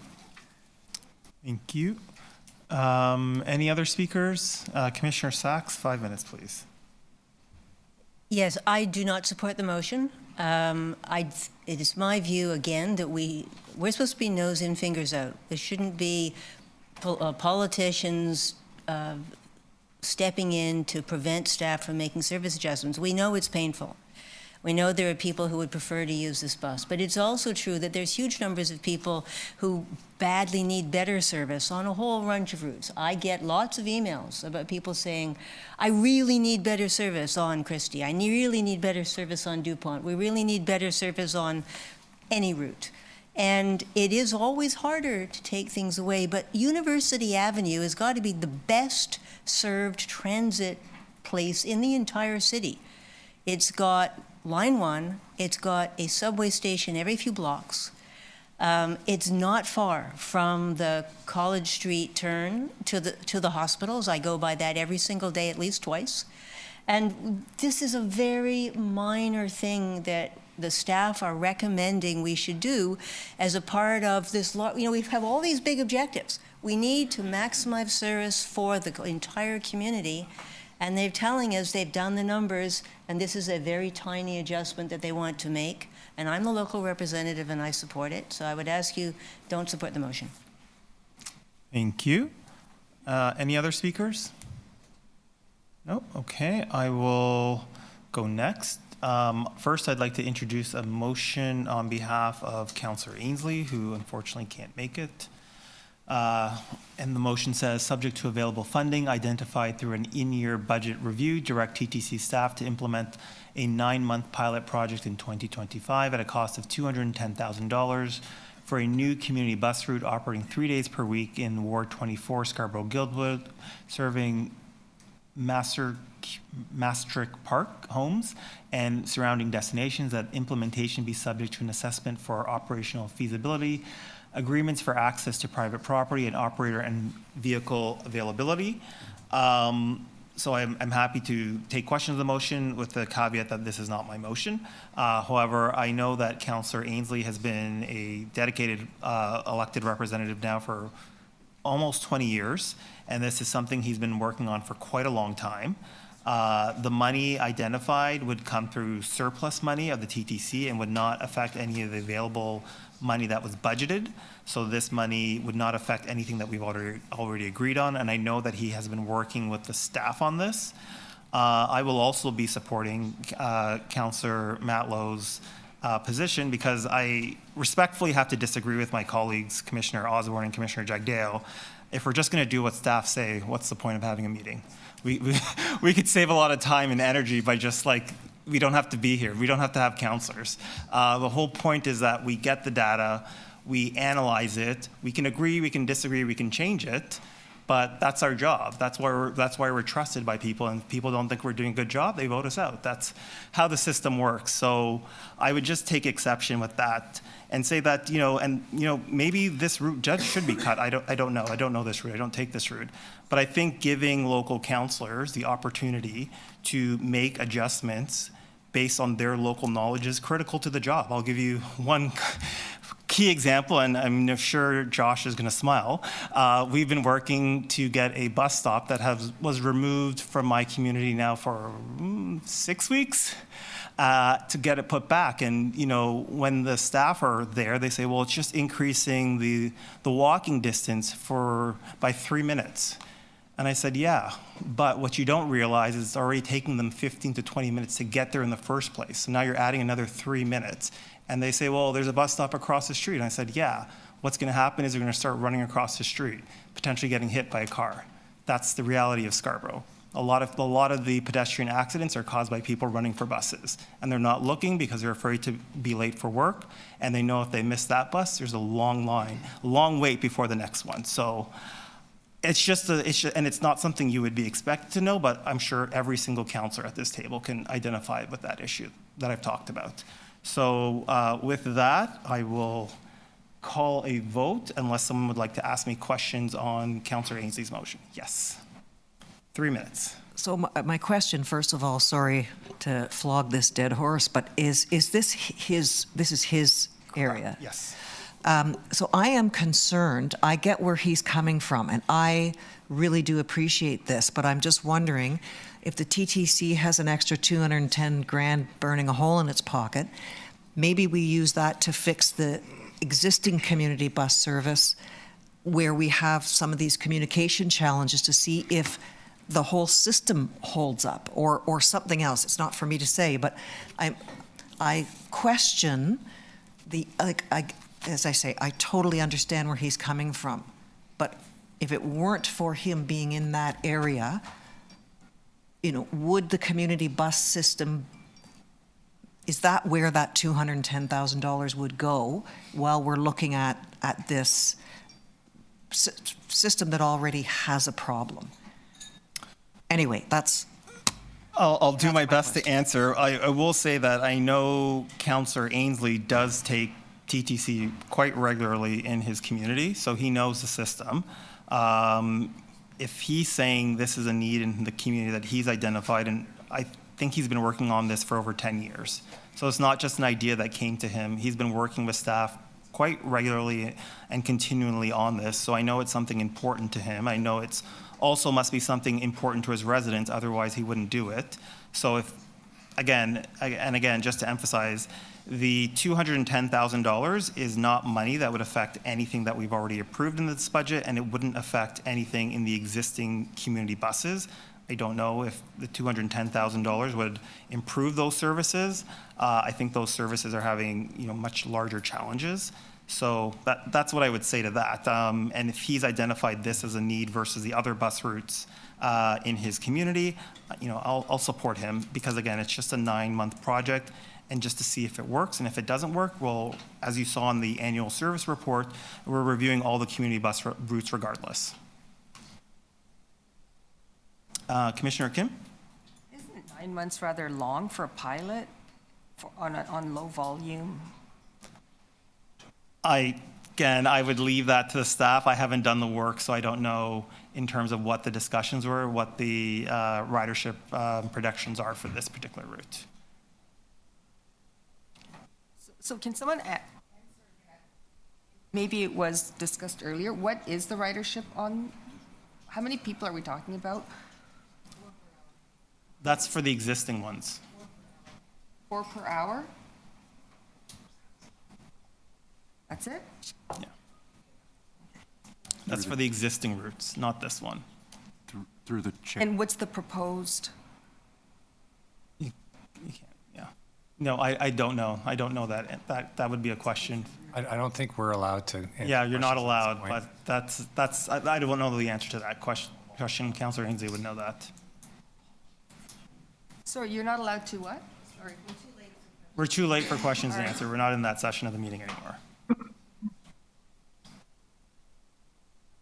Mr. Chair, I have a question for you about the motion on this community bus. Sure. Through the course of, so is it accurate that Councillor Ainsley has been speaking to staff throughout this process? Yes. So this is not something that's being brought forward on the fly, just so somebody wrote up a motion at this meeting. Correct. And through the course of running the 9-month pilot, will we be able to find the answers about potential ridership, and will there be, to your knowledge, an evaluation respect to the operation of the pilot? Yes, and in addition to the pilot, we'll be looking at all of the community bus routes. As you saw from my questioning, there is a totally legitimate concern, as Commissioner Osborne said, does this represent value for money? I think that's a totally legitimate concern to look into, but I think we can give staff the opportunity to see if these improvements do work, and if they don't, we'll have that conversation. Thank you. Thank you. Commissioner Osborne? Sorry, I have one more question. I'm not sure because I was having some trouble hearing. The normal process for any changes, additions, modifications, et cetera, to routes for anybody, any councillor, any citizen, is what? They submit it to staff first. Is that not correct? Depends. Usually it's done through this process, the annual service route. Sometimes it can be done outside of that when they notice that there's a problem and that the fix is relatively minor. So it depends on exactly what's being asked. So then, could we not have Commissioner Ainsley's request go through proper, like the regular channels? And because it doesn't seem to me like it's a board matter, that this is staff, like this is not following regular procedures. We don't normally have someone come to us with a proposed bus route at the level of the board. This is the regular, this is as much as the process exists, this is the regular process. At the next council meeting, there will be individual councillors moving motions to make further changes about bus routes in their wards. Okay. Yeah. Okay. Thank you. Okay. So seeing no further speakers, I will call a vote first on Councillor Bravo's motion. Can we just put that on the screen? All those in favor? Opposed? Motion carried. Next, we will have Councillor Matlow's motion. All those in favor? All opposed? Motion adopted. Next, we have Councillor Ainsley's motion. All those in favor? This is the community bus route. 1, 2, 3. All those opposed? 1, 2, 3, 4. Councillor Matlow, how did he vote? Okay, sorry, Commissioner Bravo, are you in favor or opposed? You're on mute. Sorry, I voted in favor. Okay, so motion carries 5-4.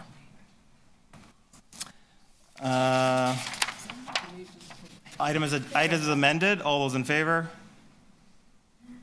Carried. Thank you. Next we are on item 4, proposed interim wayfinding strategy, and we have speakers on this item beginning with August Paranuth, a reminder to deputants that you have 5 minutes to address the board.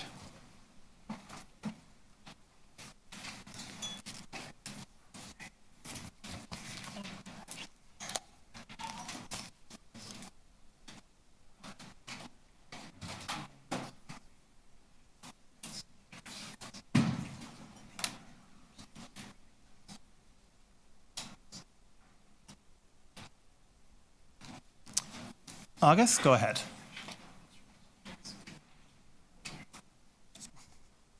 Hello, councillors. My name is August Purnat, and I'm a member of TTC Riders. We're a group fighting for better transit here in the city of Toronto. We support the TTC's wayfinding strategy. We're happy to see the principles there. I'll just make this pretty quick. We're happy to see the wayfinding strategy prioritize accessibility, addressing language barriers, regional transit connections, and other elements. One thing I want to bring up is that there is inconsistent signage all over the TTC. While new wayfinding strategies and standards are established, and there's an existing strategy as well, their implementation has never been fully funded. Instead, wayfinding only gets updated in little pieces along other projects like the Easier Access Program and Second Exit Program for very specific signage. Without dedicated funding to complete a unified, holistic vision for wayfinding, there will always be inconsistent signage and wayfinding across the system, and riders will continue to complain about it. So essentially, the wayfinding staff have already done work before to provide wayfinding standards, but it hasn't been applied consistently across the system. And this is why I am preemptively urging this TTC board to cost out and fund this upcoming wayfinding strategy in whole when it is finalized for implementation. I understand right now this is not a funding decision, but at some point, there will be a new wayfinding strategy coming in May, and at that point we should be costing it out and considering funding it in whole. With the 2026 FIFA World Cup quickly approaching, we need excellent wayfinding to make sure all the people who visit our city can actually get around. More importantly, an accessible city and a diverse city where not a lot of people actually speak English needs a welcoming and easy to understand transit system, and wayfinding is the way to do it. Thank you. Thank you, August. Are there any questions for the deputant? Nope, seeing none. Thank you very much. Next, we have Joe Crabe.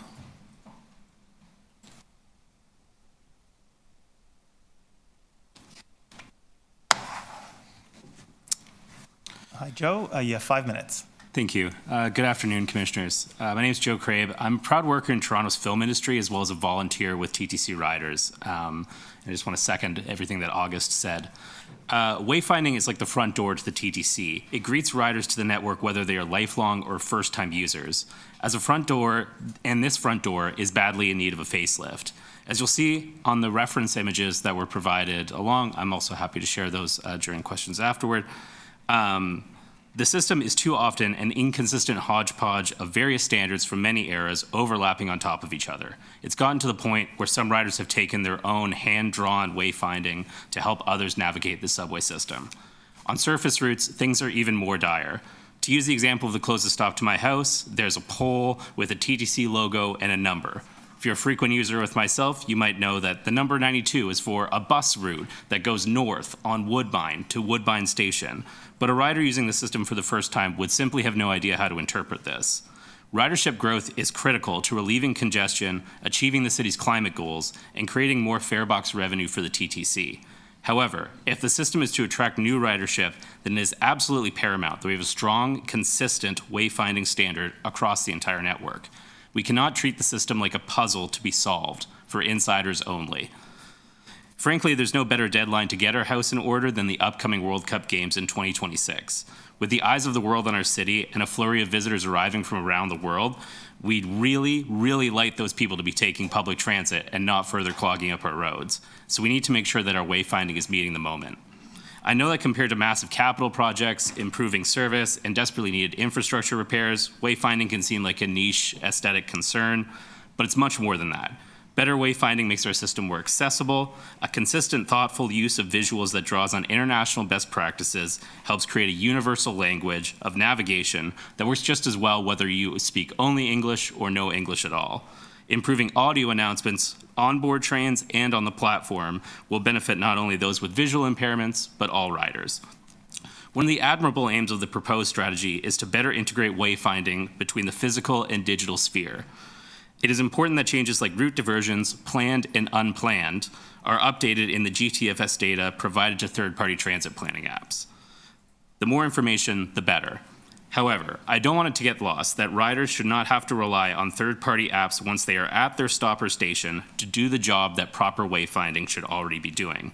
We've all seen that classic Toronto lean where anxious riders step out into the street to look at where in the world their bus or streetcar is coming.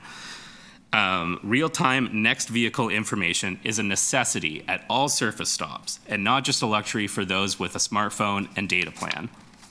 Wayfinding improvements are also a quick and cost-effective solution that improve the experience of using the TTC for all riders. As you'll see in the reference images, we can learn from other cities in Canada and internationally how to do things better.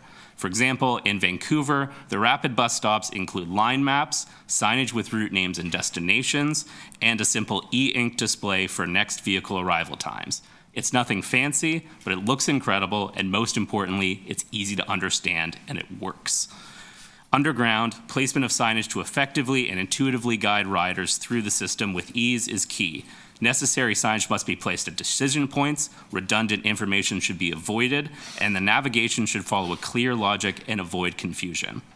As well, changes like naming or numbering platforms, especially exits at stations, will only further make this a frictionless experience for riders and avoid that oh-so-painful experience of standing on the platform in the middle of a crowd trying to figure out which way you need to go. Finally, we need to stop pretending that the neighboring transit agencies like YRT and GO don't exist and better integrate information about those connections into our strategy. And honestly, aesthetics do matter. A more appealing design allows riders and all Torontonians to take more pride in their transit system. Seeing the strategy proposed here today, I'm optimistic that there is enthusiasm to make these changes, but to make them a reality, the TTC needs dedicated and predictable funding for their wayfinding. The piecemeal, project-by-project way that the improvements have been funded is simply not going to cut it. The vision is there, but we need the will and the funding to make it a reality before the world comes to our front door. Thanks for your time. Thank you very much, Joe. Any questions? Yes. Outstanding deputation. I don't have a question for you, but I just think that was a very well-presented argument. Thank you. Thank you. Thank you, Joe. Next, we have Adam Cohoon, who is online. Adam, you have 5 minutes, please. Thank you for letting me depute on this issue. I know that the main report is going to come later, but I encourage all of the people listening, especially the TTC staff, to really look at what wayfinding experiences really bother them when they're around even the city or when they're traveling, or even over the next little while if they're invited to an event and they start to feel lost. Those things really can help you sort of realize what wayfinding is for new people. It has been said that the TTC is more set up for people doing routine traveling, going from spot A to spot B that they know and have sort of scouted out. And even the culture of travel training disabled people is more training them how to go from point A to point B. And we know there are diversions. The other thing I want to talk to you about is how in the last few years I've noticed that there's a key area of wayfinding that can be really utilized, and that is the ground or the floor under us. The neatest thing that I've seen is the fact that now in hospitals they have stripes or, colored strips that will let you know at least where to go for different banks of elevators or to different sections of the hospital, so that when they give new people a requisition, you know that to get to one area, you want to stick with the red line, or if you want to get to the other area, you use the blue line, and so forth. The other thing that can help is finding different elevator banks. And so I encourage all of you, if you're visiting hospitals or, visiting family, look to see how they've utilized the floor for wayfinding. The last major point I wanted to make is for wayfinding, and paint can be used to actually keep people in certain places out of things. It's been amazing since they started adding the red paint to the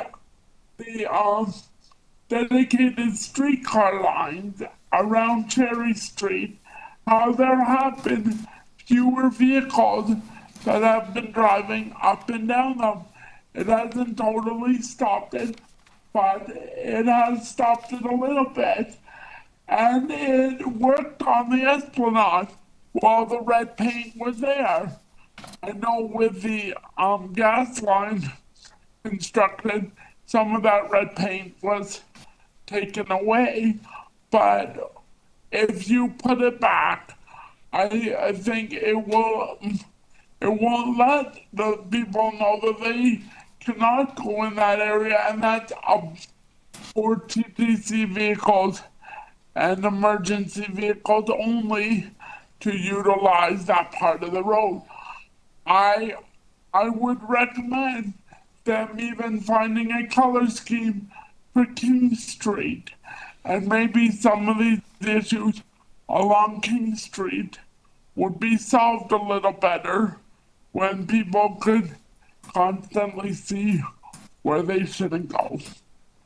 So I just encourage you to look for wayfinding techniques and understand that everybody's ideas can be used to help everybody navigate the city well. Thank you. Thank you. Any questions for the deputant? Seeing none, thank you very much, Adam. Okay, are there any questions of staff on this? No? Great. Any speakers? Commissioner Malik. Thank you very much, and again, very appreciative of the report in front of us. I do have a motion, and this motion is requesting that TTC staff work with the head of property and asset management at Union Station and the manager of transit infrastructure at corporate real estate management with relevant staff at Metrolinx to report back on a wayfinding strategy for Union Station as part of this final wayfinding strategy.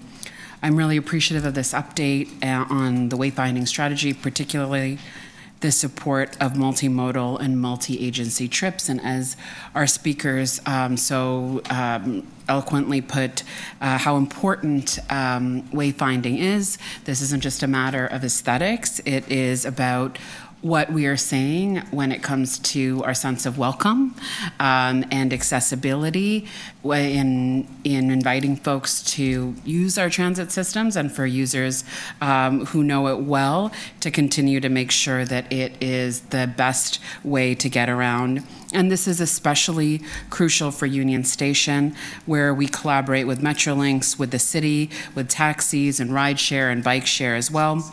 We learned a lot about the importance of Union Station and our integrated approach to welcoming and accessibility this past year through our preparations for Taylor Swift.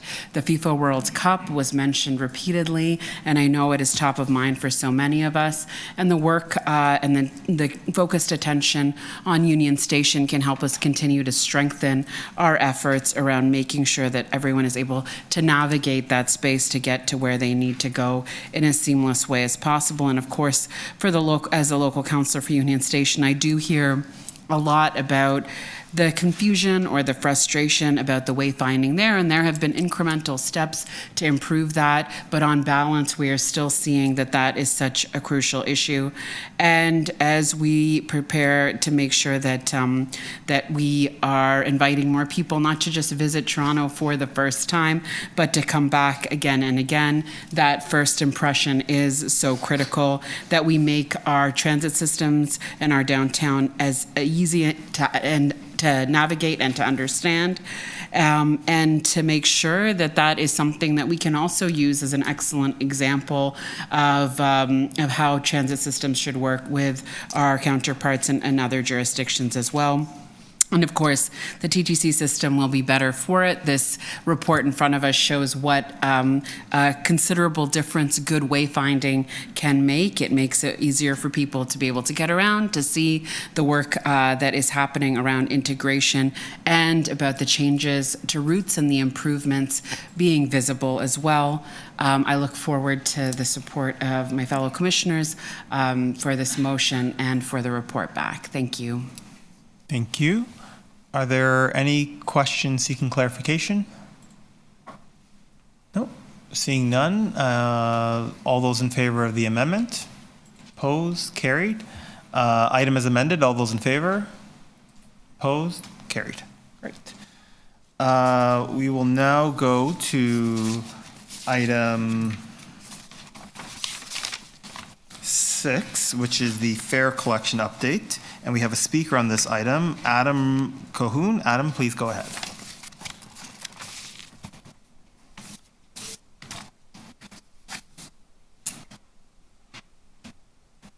The main reason why I'm talking to you about this issue is for individuals, especially those with disabilities. Right now, the only place where you can do maintenance on your Presto card, if you're not anywhere near a transit like a TTC or GO station or one of the other agencies, is Shoppers Drug Mart. Main problem with Shoppers Drug Mart, and it's only gotten worse during the pandemic, since the pandemic, is their use of more self-checkout, and they only have 1 or 2 staffers available at those Shopper Drug Mart.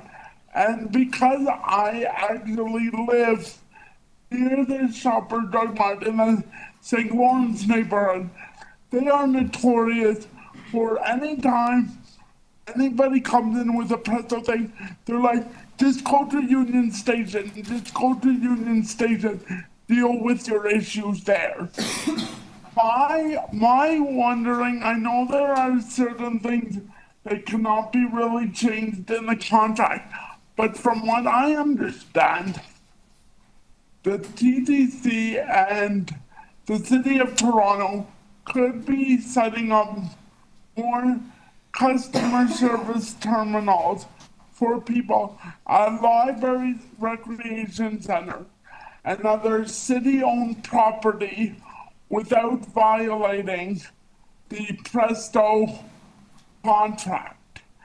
And why this is important is because it's more people with disabilities and seniors, which, yes, you would think Shoppers Drug Mart would be the wonderful place to set that up. But the Presto terminals are part of the retail side, and the retail side of Shoppers Drug Mart has become absolutely atrocious.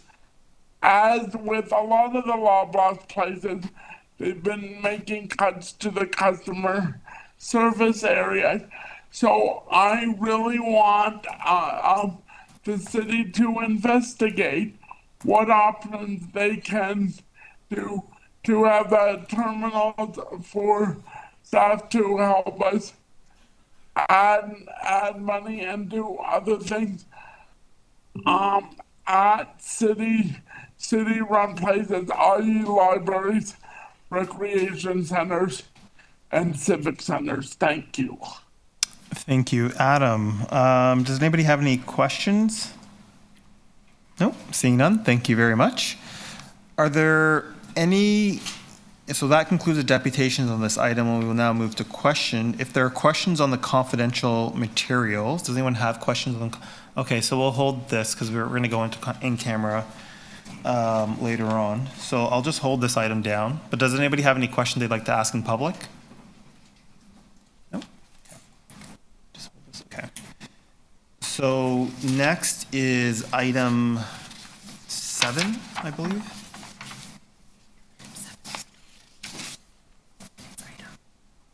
Sorry, item 8. Oh, in camera as well. So okay, so item 10 then.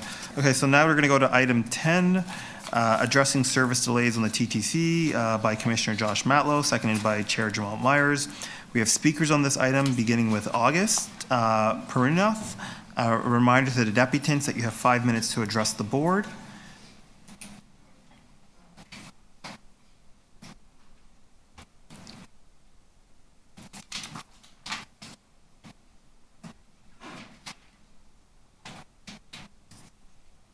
August, go ahead. Hello again, my name is August Pernod and I'm speaking on behalf of TTC Riders. We support the motion to improve the TTC's response to service delays and disruption. We understand that there's a great state of repair backlog that needs to be addressed, and these are the necessary pains that need to be taken. So it's important that we have measures to alleviate the pains of riders as they go through this. We support the priority shuttle bus lanes, improved accessibility to communications about service disruptions, more timely notices, more accurate real-time information shared with transit apps. In particular, we recommend reporting on the accuracy of real-time predictions shared with apps and update GTFS more frequently, and we appreciate the questions around that today from councillors. Riders depend on real-time info during service disruptions. The TTC should adopt a benchmark and report on the accuracy of real-time predictions. Transit app, for example, has already developed an ETA accuracy benchmark. According to Transit app, more accurate real-time information is regularly the #1 thing riders say would get them to take transit more, and it can be a big turnoff if transit is regularly unreliable and they can't figure out where they need to go during disruptions. In addition, we would like to see real-time data for unscheduled detours, including subway shuttles, and provide all the data to all transit prediction apps and mapping services. Switching things up, I'm going to now tell some stories from riders to highlight the importance of this motion, and there's some other riders after me who will also be speaking to their personal stories. Nicholas Christou is a student at the University of Toronto who lives all the way up in North York. A few months ago, Nicholas was headed to a final exam. He had left home early to prepare for possible TTC delays. He had prepared ahead of time. But then his train got stuck on the bridge at Yorkdale Station for half an hour. Nicholas ended up being half an hour late to his exam. He felt incredibly stressed, as failing this exam meant failing this course and having to spend time and money retaking it. He doesn't have that money to spend on tuition again for this course. But luckily, he passed. He might not be so lucky another time. Another transit rider from Malvern was headed home from a downtown meeting on a Saturday evening recently. It took them over 1 hour and 15 minutes to get from Union to Finch, due to the scheduled subway closure between St. Clair and York Mills. Still, this was only half of their journey, as they then spent another hour on a bus from Finch to Malvern, stuck in traffic. Yobi Saravanaban lives in Scarborough and was riding the subway home on Saturday. The operator unexpectedly told all riders that the train would be going out of service. But even before Yobi could get to the next station, His train was stuck between the stations for a while. And this is a very common experience, especially for commuters on Line 2 and other subway lines. And it can be very frustrating, especially now that there's no Wi-Fi, that it's not easy to get information, and there's no cellular service in some parts of the tunnels. These stories highlight why it's so important to support this motion. And I myself am a regular user of Line 1 and the shuttle bus, and I often sarcastically joke that Line 1 is my favorite bus route because it's often a bus half the time. And it is really painful. The reality is, hundreds of thousands of transit riders, it's very difficult to pack them onto buses and run them down Yonge Street or Bloor Street. And that's why it's really, really important to have this motion to introduce, look at priority measures and look at ways of improving the lives of transit riders here, because, 500,000 people are taking Line 1 every day. It's really a big emergency when that line goes down. When there are unplanned closures, I feel really frustrated when I look out the window of a shuttle bus and I see that there's a bunch of parked cars that are empty, and my shuttle bus, full of hundreds of riders, is stuck in traffic. So, it's really frustrating, and I'd like to see some motion here. So, yes, we support this motion, and of course, we want to see more accurate real-time information during disruptions and detours, and we want to see it frequently updated to transit apps to really alleviate the pain of these necessary shutdowns. Thank you. Thank you, August. Does anybody have any questions for the deputant? Seeing none. Next, we have Sophia Chapman.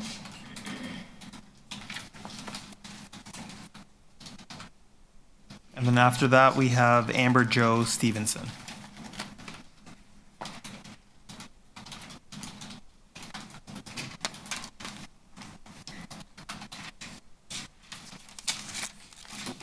Welcome, Sophia. You have 5 minutes. Hello. My name is Sophia, and I live in Ward 15, Don Valley West. I would like to speak in support of this motion to manage service delays and provide vital, timely communications during subway shutdowns. Last month, I was affected by an unplanned subway shutdown during my morning commute. I discovered once I got to the subway platform that trains were being held, and I waited in the stopped train for 10 minutes before deciding to attempt to catch a bus outside. The closure technically began at the stop after mine, so shuttle buses were passing by while we were stuck waiting for a regularly scheduled bus on Yonge. The bus I took then got stuck in heavy traffic, and by the time we reached the next subway station, I saw a notice that the shutdown had ended, so I went into the subway station.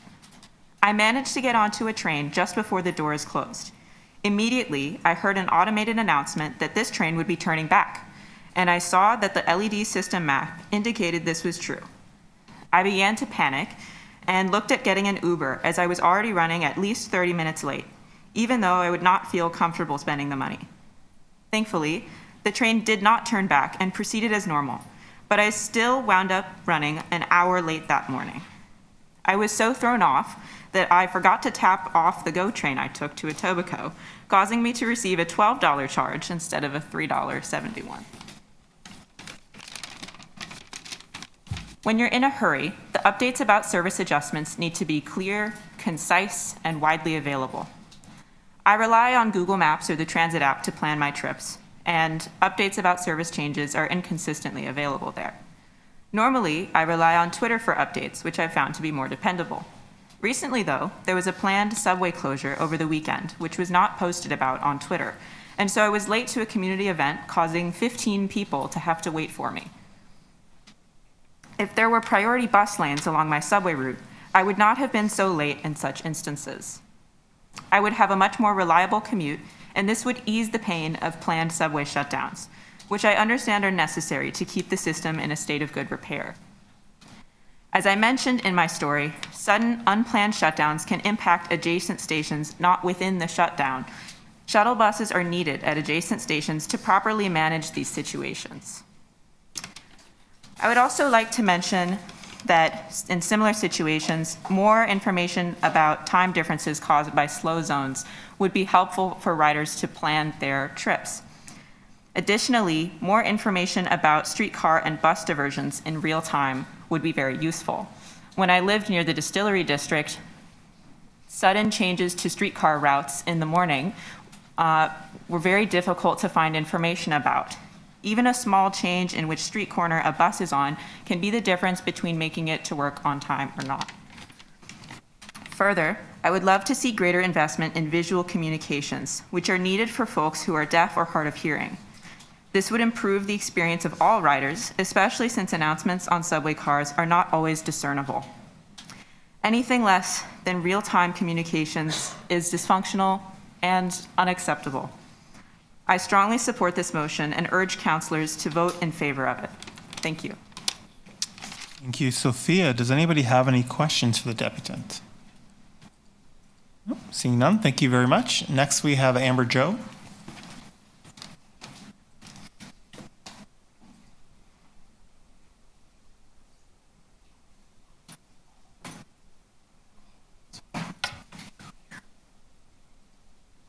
Hi, Amber. You have 5 minutes. Thank you. Sorry, let me just roll down here. So hello, everyone. My name is Amber Jo Stevenson. I am a downtown Toronto resident and a TTC transit rider, newly relying on the transit system full-time. And I'll give you a little bit of a background on that. So I grew up in Oshawa, and I just moved to downtown Toronto at the beginning of 2020, and I brought my car with me. So I've been relying on my car for a lot of that time because of the unreliability of the TTC transit. This past winter, this past holiday season, just before Christmas, I got into a car accident and my car was written off. So thankfully everyone was okay in terms of life, but my car was not. And so I decided, well, I live literally right in downtown Toronto. I want to see what it's like to live the life 100% reliant on transit. So I was lucky enough to be able to go away on vacation at the beginning of this year, but last week was my first week back being fully reliant on the TTC transit system. To say that in 7 short days, the experience that I had was not the smoothest would be a little bit of an understatement, and I'm going to share with you one of the stories, and this is just one of them that I had to experience in those 7 days. So let me just roll down here a little bit. So I truly do believe the lack of communication, like some delays are unavoidable. That's understandable. That's going to happen in a city as big as we have with, unfortunately, the transit system as little as we have it here in our city. However, communication is where I think we really, truly lack. And I'll give you an example for this. So I go into the subway system last Thursday, headed out to hockey practice. I'm a hockey coach, so I've got all my gear with me. And as I'm walking up, I see a bunch of people waiting outside on their phones ferociously like this. And that is the telltale sign of something's wrong with the transit system. And so I walked inside, and before I pressed on, no, there's no signage that says anything is wrong, but I can tell. So I don't press my Presto card because I can tell that I don't want to spend that money if I'm not going to be able to take the transit system. So I go up and talk to the TTC worker about, is there a delay? I was quite rudely spoken to. Customer service was not great, and I was just told, no subway system. I was like, okay, well, even if I go north, if I go south, if I go over here, no subway system. So I had to take a step back and figure out where or how I was going to get up to Yorkdale area. At which point I hear the same transit worker telling another person, if I go down to college, I can go south then and around, which is going to work for me. So right there, that lack of communication, one person being told one thing, one person being told another thing. Communication needs to be key in terms of, like, I actually just saw in this building right here, as you go outside, you have signs right at the whim of anyone to be able to pick up and say, don't use this door. So you can use all the doors, but if we don't need you to use a door, there's literally a sign right there to put right out front that says, don't use a door. Stuff like that, very simple things that say subway canceled, subway not working, will allow people, because I don't know how many times I've walked through those doors, and it's only 3:30, I think, with my Presto card, but 3:30 is a lot to a lot of people who live in downtown Toronto. So if you have the privilege to say 3:30 is not a lot, that's great, but 3:30 is a lot to some people. So if you have signs like that, and then And then through all that, I walked down to College Station and was able to get on a subway there, but safety was a huge concern at that point. You have thousands of people funneling in and funneling out and trying to go to buses and trying to get on. The northbound line was packed, the station was packed, the doors were all open at that point, so no one was even paying to get into the TTC, so now the TTC is also losing out on money. And so, I just come here today to tell my story and, be one of the voices of one of the millions of TTC riders. I am fortunate that I live down here, so I do have a better knowledge too, but we've heard a lot we have a lot of tourism that comes into this city as well. And if I can't figure it out, they're also gonna struggle figuring it out. And then when it comes to language as well, in that same scenario I just talked about, there was a gentleman where English wasn't his first language, and he was having a very difficult time navigating his way through these, what seemed like constant delays. So I want to thank you all for hearing my personal story today, and I hope it helps in terms of making a decision today. So thank you. Thank you, Amber Jo. Does anybody have any questions? No? Seeing none. Thank you for coming down today.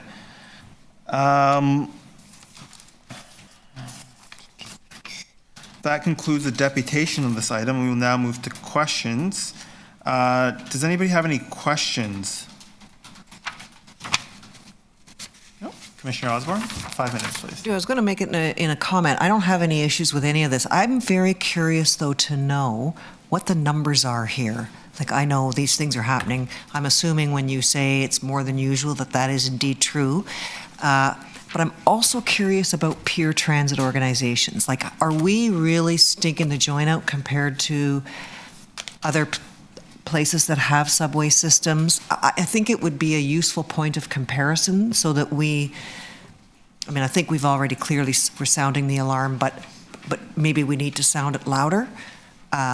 Anyway, I just think it would be a useful point of comparison if we could have some numbers, both our own minutes of delay and what the trend lines are there, and then comparison with other transit services.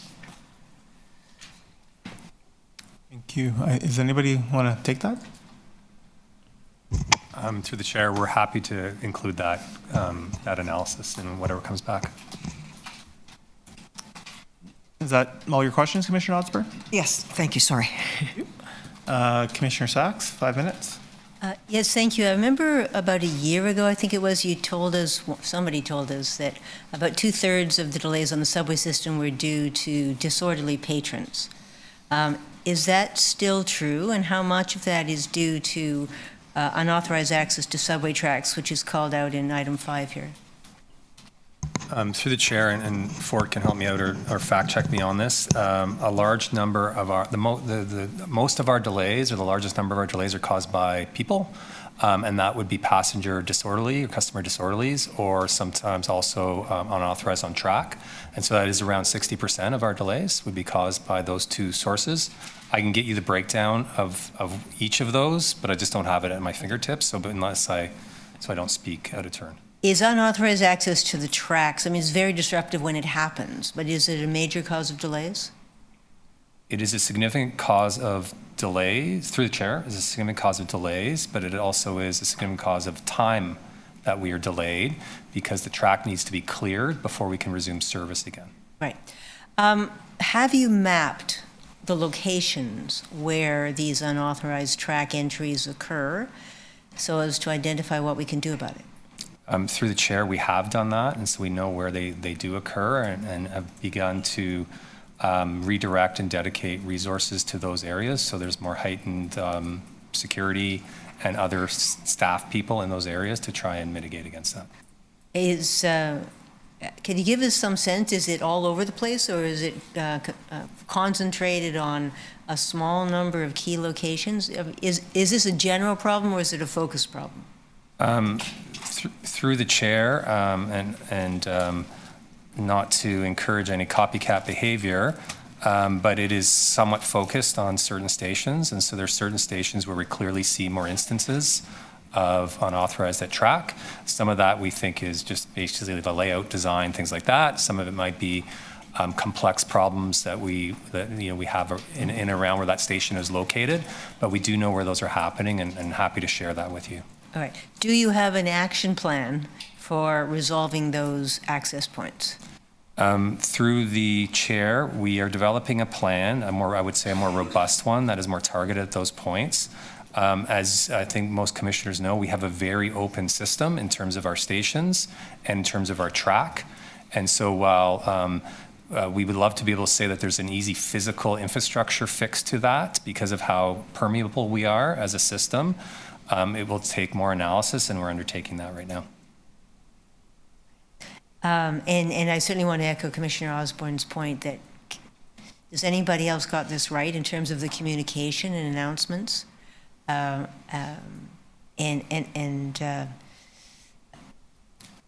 we identified any other transit operators that do have announcements that people can understand and that give the kind of information asked for in this motion? Through the chair, Commissioner, I'll try to take that question. So we recently had a few folks go to New York City, and we kind of were able to get some better practices or best practices out of them. So we're taking that back, working with some of our communications colleagues. I think we need to take a look at our strategy where we dedicate people exclusively in our control center to communications and communications only, as opposed to spreading them thin, because I think the data now is really suggesting that we're spreading them thin. So not only does it kind of distract them, but also if you're really busy, Commissioner, you're going to talk really, really quickly, because you got to get on to the next thing. So I think one of the things we learned from New York is we really need to make this more dedicated on just a comms person to do anything and everything to do associated with the comms, and not necessarily answer the phone and update this. So we are working together to kind of get that corrected in the coming months. Right. We've heard from the deputants and others how critically important it is that people get accurate information so they can plan and so they can make other choices. Is there any realistic prospect of seeing noticeable improvements on that in the next 6 months?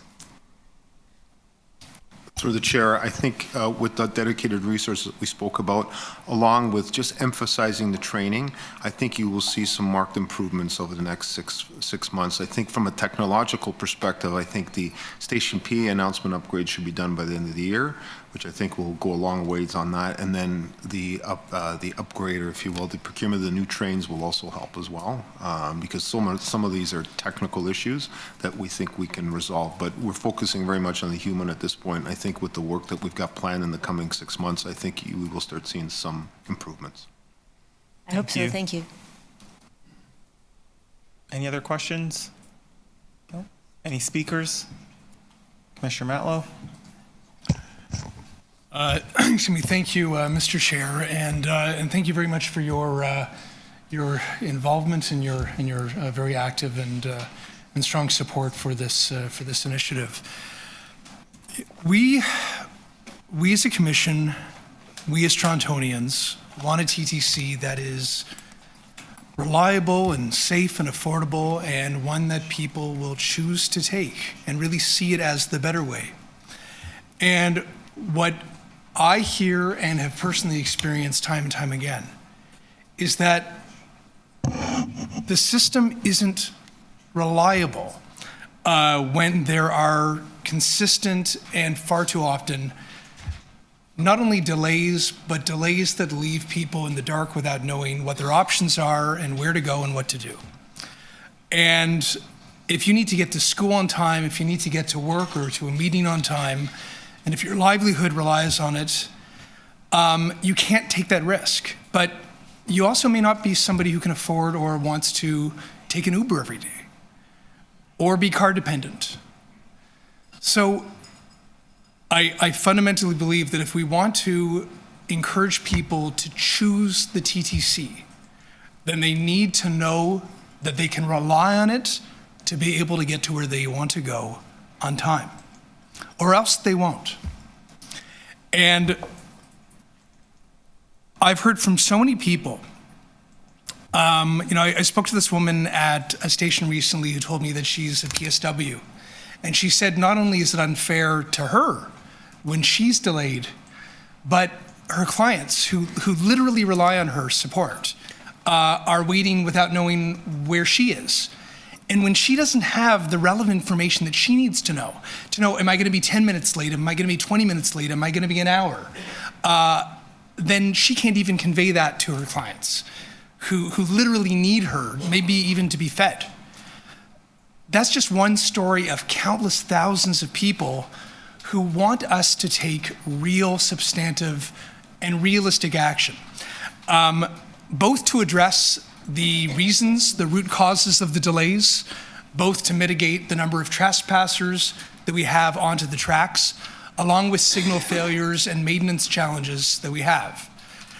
When there is a delay, whether it be unexpected or something that we couldn't avoid, then at the very least, the speaker should be audible when there's an announcement, and it shouldn't sound like Charlie Brown's teacher. It should be information that people can understand and then take action on. Have some idea of what to do, where to go. Should I try to walk it? Is it worth sticking it out for 20 minutes? What do I do? Do I need to call my boss? Like, people need to understand that. We're all empowered when we have that knowledge, right? And then ultimately, I hear from people that they're cynical that we're really going to do anything that matters at all. That they just keep hearing, whether it be politicians or people in public bureaucracy say, we're going to fix things, don't worry. And then, another group of people come in and they say they're going to do it, and nothing ever really changes. So what I hope to see come out of this motion, in many ways, it's a consolidation of a number of the different efforts that are being done, right? Everything from service improvement plans to actions on wayfinding to more, right? But it's about bringing it together as a clear, comprehensive vision where we can actually identify, are we showing success? Are we not? What do we need to do more? And also demonstrate to the people who we represent and we serve that we get it. Like last December, this is when I first brought the idea of the motion forward. Last December, we were having delays like every single day, sometimes multiple times during one day. December 9th, I think there was one in the morning due to both the signal failure and then there was a trespasser on the tracks. It was chaos. And then if you come up to, where I live in the Davisville area, you'll not only see like literally hundreds of people waiting outside of the station, having no idea what's going on. Everyone's checking their phones. You're right, checking Twitter. We're relying on Elon Musk to get basic information. It's absurd. I don't trust a lot of the crap that's on his stuff anyway these days.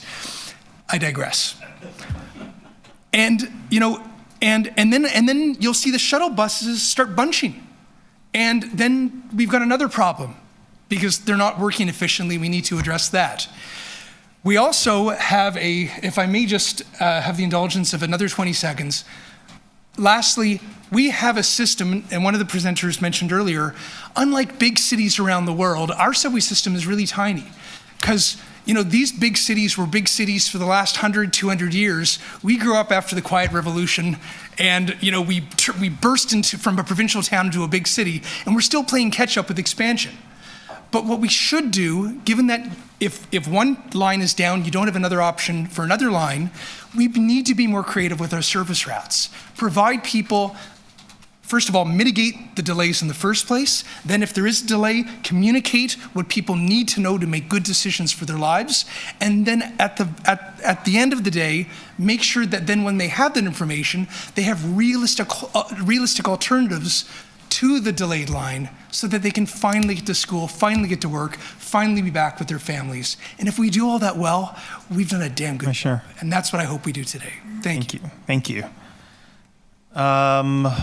Any other speakers? Nope. Okay. All those in favor of the motion? Opposed? Carried. Great. Next we have Item 12, Inclusive Governance for the TTC Board, and we will begin with questions. I believe Commissioner Sachs, you held the item. Thank you. Yes, my first question is, what is the problem we're trying to solve here? To Shakira or to Michael, have you observed any instances of hate or racism at the board meetings? I'll start through the chair. While I personally have not observed any instances of racism or hate speech or anything like that through the board, What I do recall is that there was a motion put forward by. I'll get there, but let's just focus on my question. No, I have not observed anything like that. I believe, if I may add, that it's a suggestion that's in line with what TTC management is taking right now as well. Understood. Michael, has there been any decision of this board in the last 2 years that you reasonably think would have been different if we had taken this training first? I don't believe it would affect any decision, but I do comment that there was a discussion on the renaming of Dundas that ended up with a letter that I believe was circulated to board members from some of the deputants that had been here in the way that they thought they were treated. I understand. But what I think we've had is we haven't had any observed racism at this board, and there's no decisions we can point to that would have been different. So then my question is, what is the time commitment that you are proposing the board members put into this process? So the time commitment that was proposed through the chair, it involves a combination of online modules and a session with the board members together. And the layout, in summary... No, just the time. What's the total time commitment? Total time commitment is 4 hours together, 2 hours at 2 different board meetings, and 7 hours and 15 minutes approximately of online modules. So about 11 hours. Is the proposal to pay the civilian board members for this extra 11 and a quarter hours of work?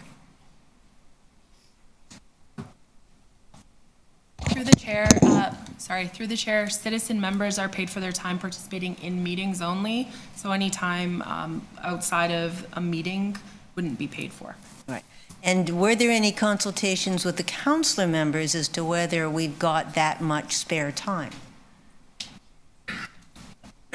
I didn't do any direct consultation with the council members. We received a proposal and we spoke to the chair and the vice chair at an HR committee meeting in late November.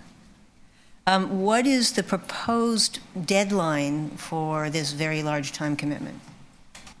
The proposed deadline originally was very loosely defined as the spring. However, I believe there is a bit of flexibility if we needed to take it a few months beyond that. I believe it's up to the HR committee and the board to decide if this is the format that they want to follow going forward. Okay, and then finally, from a process point of view, what is the decision that's before us today? Through the chair, my understanding is that the proposal was already endorsed at the HR committee and it was brought forward to this meeting as an information item. So does the board have any say in whether this becomes mandatory? So, through the chair, if the board wanted to amend the motion that was put forward, it could be referred back to staff for additional work. Thank you. Thank you. Are there any other questions on this item? No? Okay, I have a couple questions. First question, is it true that anti-Black racism training and Indigenous reconciliation training are mandatory for all city employees, including councillors? For city employees, through the chair, my understanding is yes. Yes. And to get to the point earlier, is it true that this motion originally started because Councillor Moyes put forward a motion to have anti-Black racism training for the board, and Commissioner Sachs asked, what about other groups?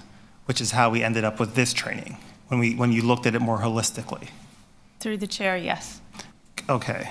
So, and is it true in the discussion at the HR committee between the vice chair and I, we didn't want to decide which group we would say, oh, this group is mandatory to learn about this issue, but you don't have to learn about this other issue? Through the chair, yes, and that's why the proposal includes various modules which are considered optional. Thank you. And is it not true, so we've dealt with other issues, we've dealt with, for example, the naming of Dundas station. Back in 2017, commissioners had to deal with the issue of the ombudsman's report into the assault of the young black TTC patron who allegedly had not paid his fare. I don't remember what had happened. And there are other issues such as diversity that do touch on racial issues, equity issues. We deal with accessibility here all the time. So there are issues that this board deals with that does affect different people differently, correct? Through the chair, yes, that's true. And is it fair to say that perhaps we, as both city councilors and civilians, should have some training, because we may or may not have those competencies, that maybe to make better and more informed decisions? Through the chair, yes, I believe that's a firm commitment held by all of us here, especially TTC management, so yes. Yes, and if I recall, during the debate on the e-bikes, it was actually Commissioner Sachs who implored us to remember the impact this could potentially have on people with disabilities if we were to go ahead with the ban. Is that correct? Through the chair, yes, I believe Yes, that's thank you very much.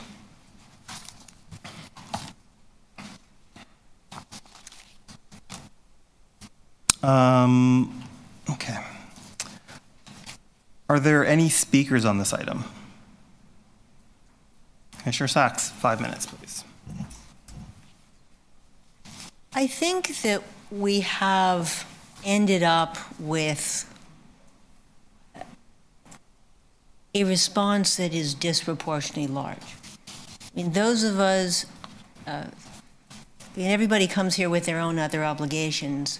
In addition to this board, I sit on Community Council, City Council, Infrastructure and Environment, Toronto Hydro, the Toronto Atmospheric Fund, TRCA, and Art Gallery of Ontario, National Zero Waste Council, a community center, an arena, and 18 business improvement associations and 20 residents associations.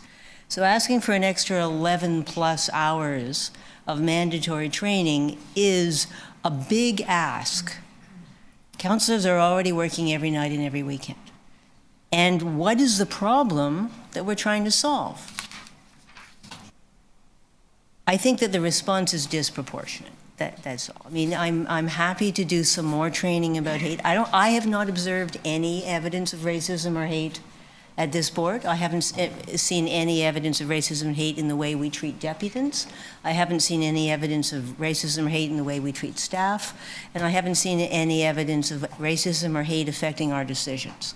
So it seems to me that just because Councillor Moyes wanted to have some more training isn't a good reason for an obligation of this size. That's my view. You've proposed, you've given an outline, and there's a number of really good things in the outline, but I would ask that the HR committee come back with something that's 2 to 4 hours, not 11 plus. It's just a disproportionate demand on the board members, in my view. Thank you. Thank you, Commissioner Sachs. Any other speakers? Vice Chair De Laurentiis? As the vice chair and part of the HR committee, let me explain what was going through, the way that I understood the discussion we had. So it was I would say, at a higher level than that. The question was, as a board, and given the principles that we should operate under as a board, being part of a council committee or a city agency,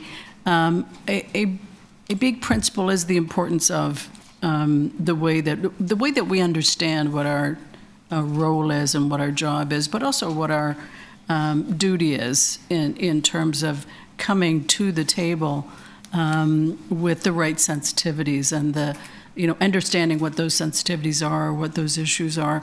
So in that context, as I listened to the arguments, to the issues, to the approaches, I thought, this is just a good thing. Like we've all been through some training, we've all had experience, on both sides of the equation, as it were, and we know the importance of if people can be more sensitive and just understand how words or actions impact. So I thought my view was this is a good thing to do.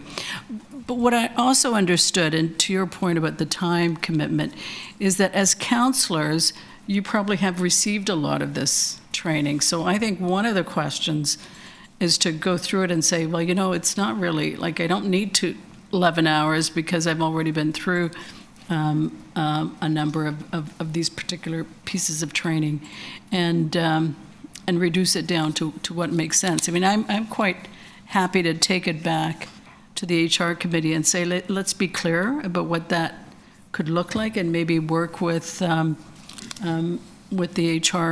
our HR department and say, okay, what are we asking? What are we actually asking each individual member to do?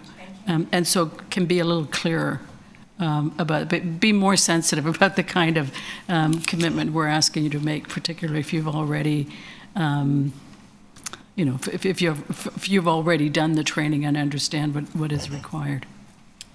Thank you, Vice Chair De Laurentiis. Any other speakers? No, I will just speak briefly. We're happy to look at it again at the HR committee, but I believe in the conversations we had, we did say that if a counselor did take the equivalent training at the city, that they shouldn't have to be required to take it again. And we did that for the counselors because we weren't sure of what level of training a civilian would have received at their place of employment, whereas we could understand what level of training they would receive at the city. I think this is important. I think it's important, and I say this, wearing multiple hats. I am also the chair of the Toronto Accessibility Advisory Committee. So I try to see things through that lens often. And oftentimes, if I didn't have that hat on, I would miss things. I just wouldn't know. It's not that I'm not sensitive to those issues. I just wouldn't know because I haven't been immersed in those issues. You can see from the level of questioning that Commissioner Osborne has about these issues as well, that this is something she's interested in. This is something she asks a lot of questions on. So I think this type of training will just help us be better directors. It will help us have an understanding of the nuanced issues that we're often facing when we deal with things like fare evasion, diversity targets, things like that. I think this is important. I think it's part of our job as much as financial acumen or corporate governance to understand these issues. This is what being on a board in 2025 looks like. This training you would find on any other major board, I would understand that. And I say this as someone who was a corporate lawyer advising the TD Board. This is the type of training that directors are expected to know and the type of knowledge they're expected to have. And yes, if you are on a board, there is a time commitment. And this is part of it as much as reading any report that you would have to do in preparation for a meeting. So that's where I stand on this.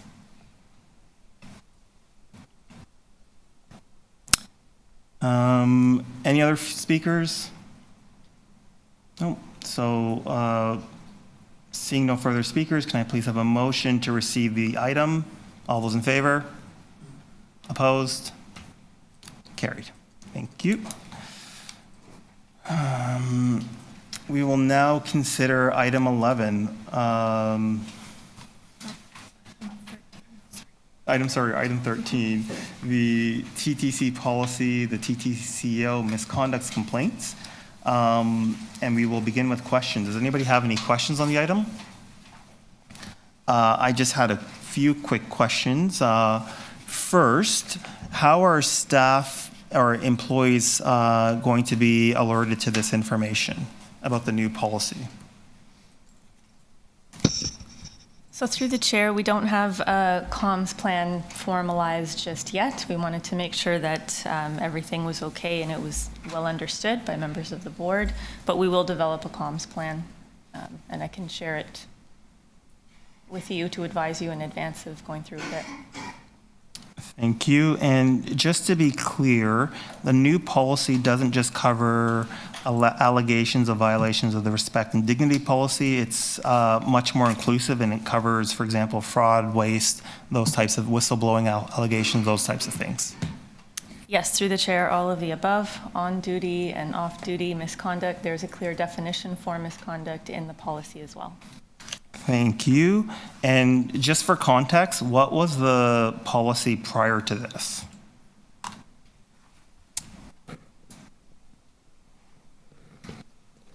So through the chair, and it currently still exists in our respect and dignity policy, it has an avenue to complain through an email address to the chair. That email address is actually the City of Toronto email address to make complaints through the chair. Yes, and yes, is it fair to say that that previous policy led to a lot of issues being unaddressed or things falling through the cracks? I would say that there was a number of problems with the policy, including the fact it only applied to respect and dignity, so it didn't address all potential misconduct, was one. It was also unclear as to any direction from what the chair was supposed to do with any complaint that they received. It kind of left it for a wide range of discretion with no real guidance. Thank you very much. Any other questions? Nope, seeing none. Any speakers on the item? Vice Chair. Just a quick comment.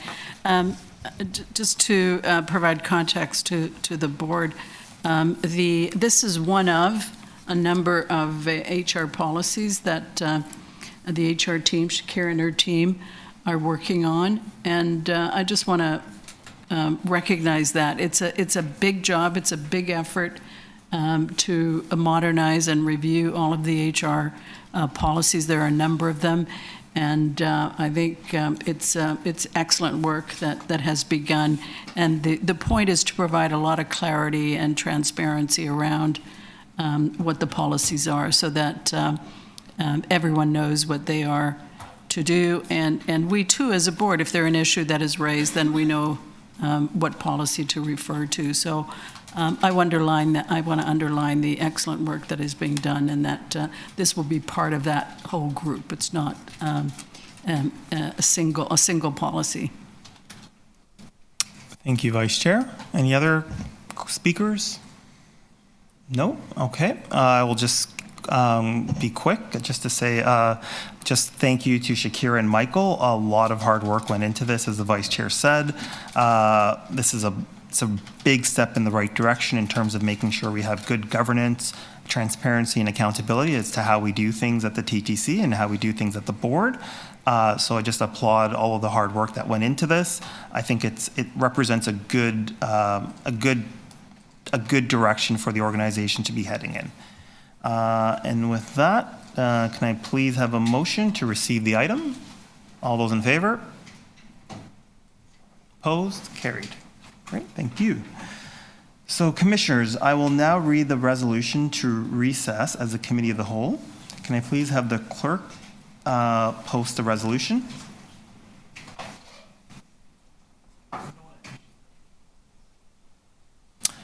Moved by Chair Myers that the TTC Board recess and sit as a committee of the whole to consider the following confidential items: information about a position, plan, procedure, criteria, or instruction to be applied to any negotiations carried on or to be carried on by or on behalf of the city or local board.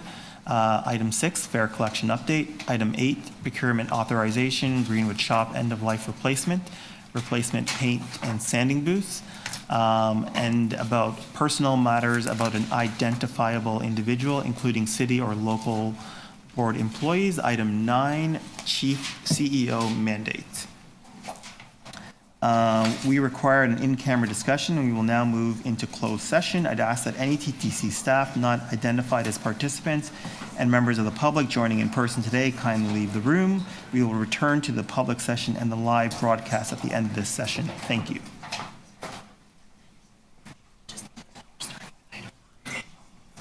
And just so everybody knows, we're going to reverse the order a bit and start with item 9 first, which is the CEO mandate.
So we're live now?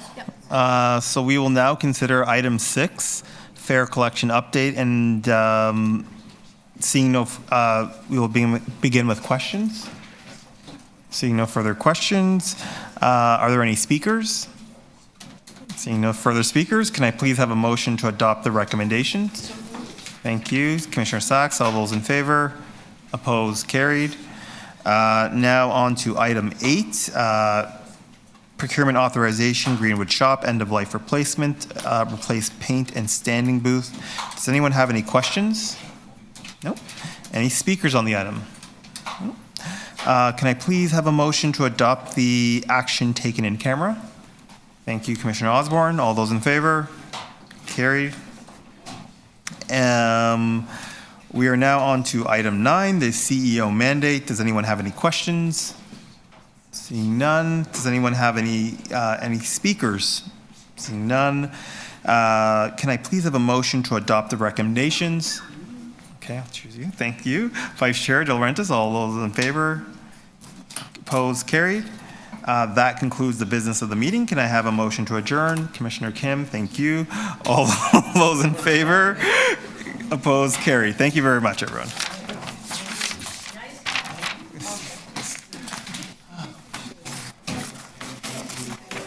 I was like getting really antsy towards the end. I'm like,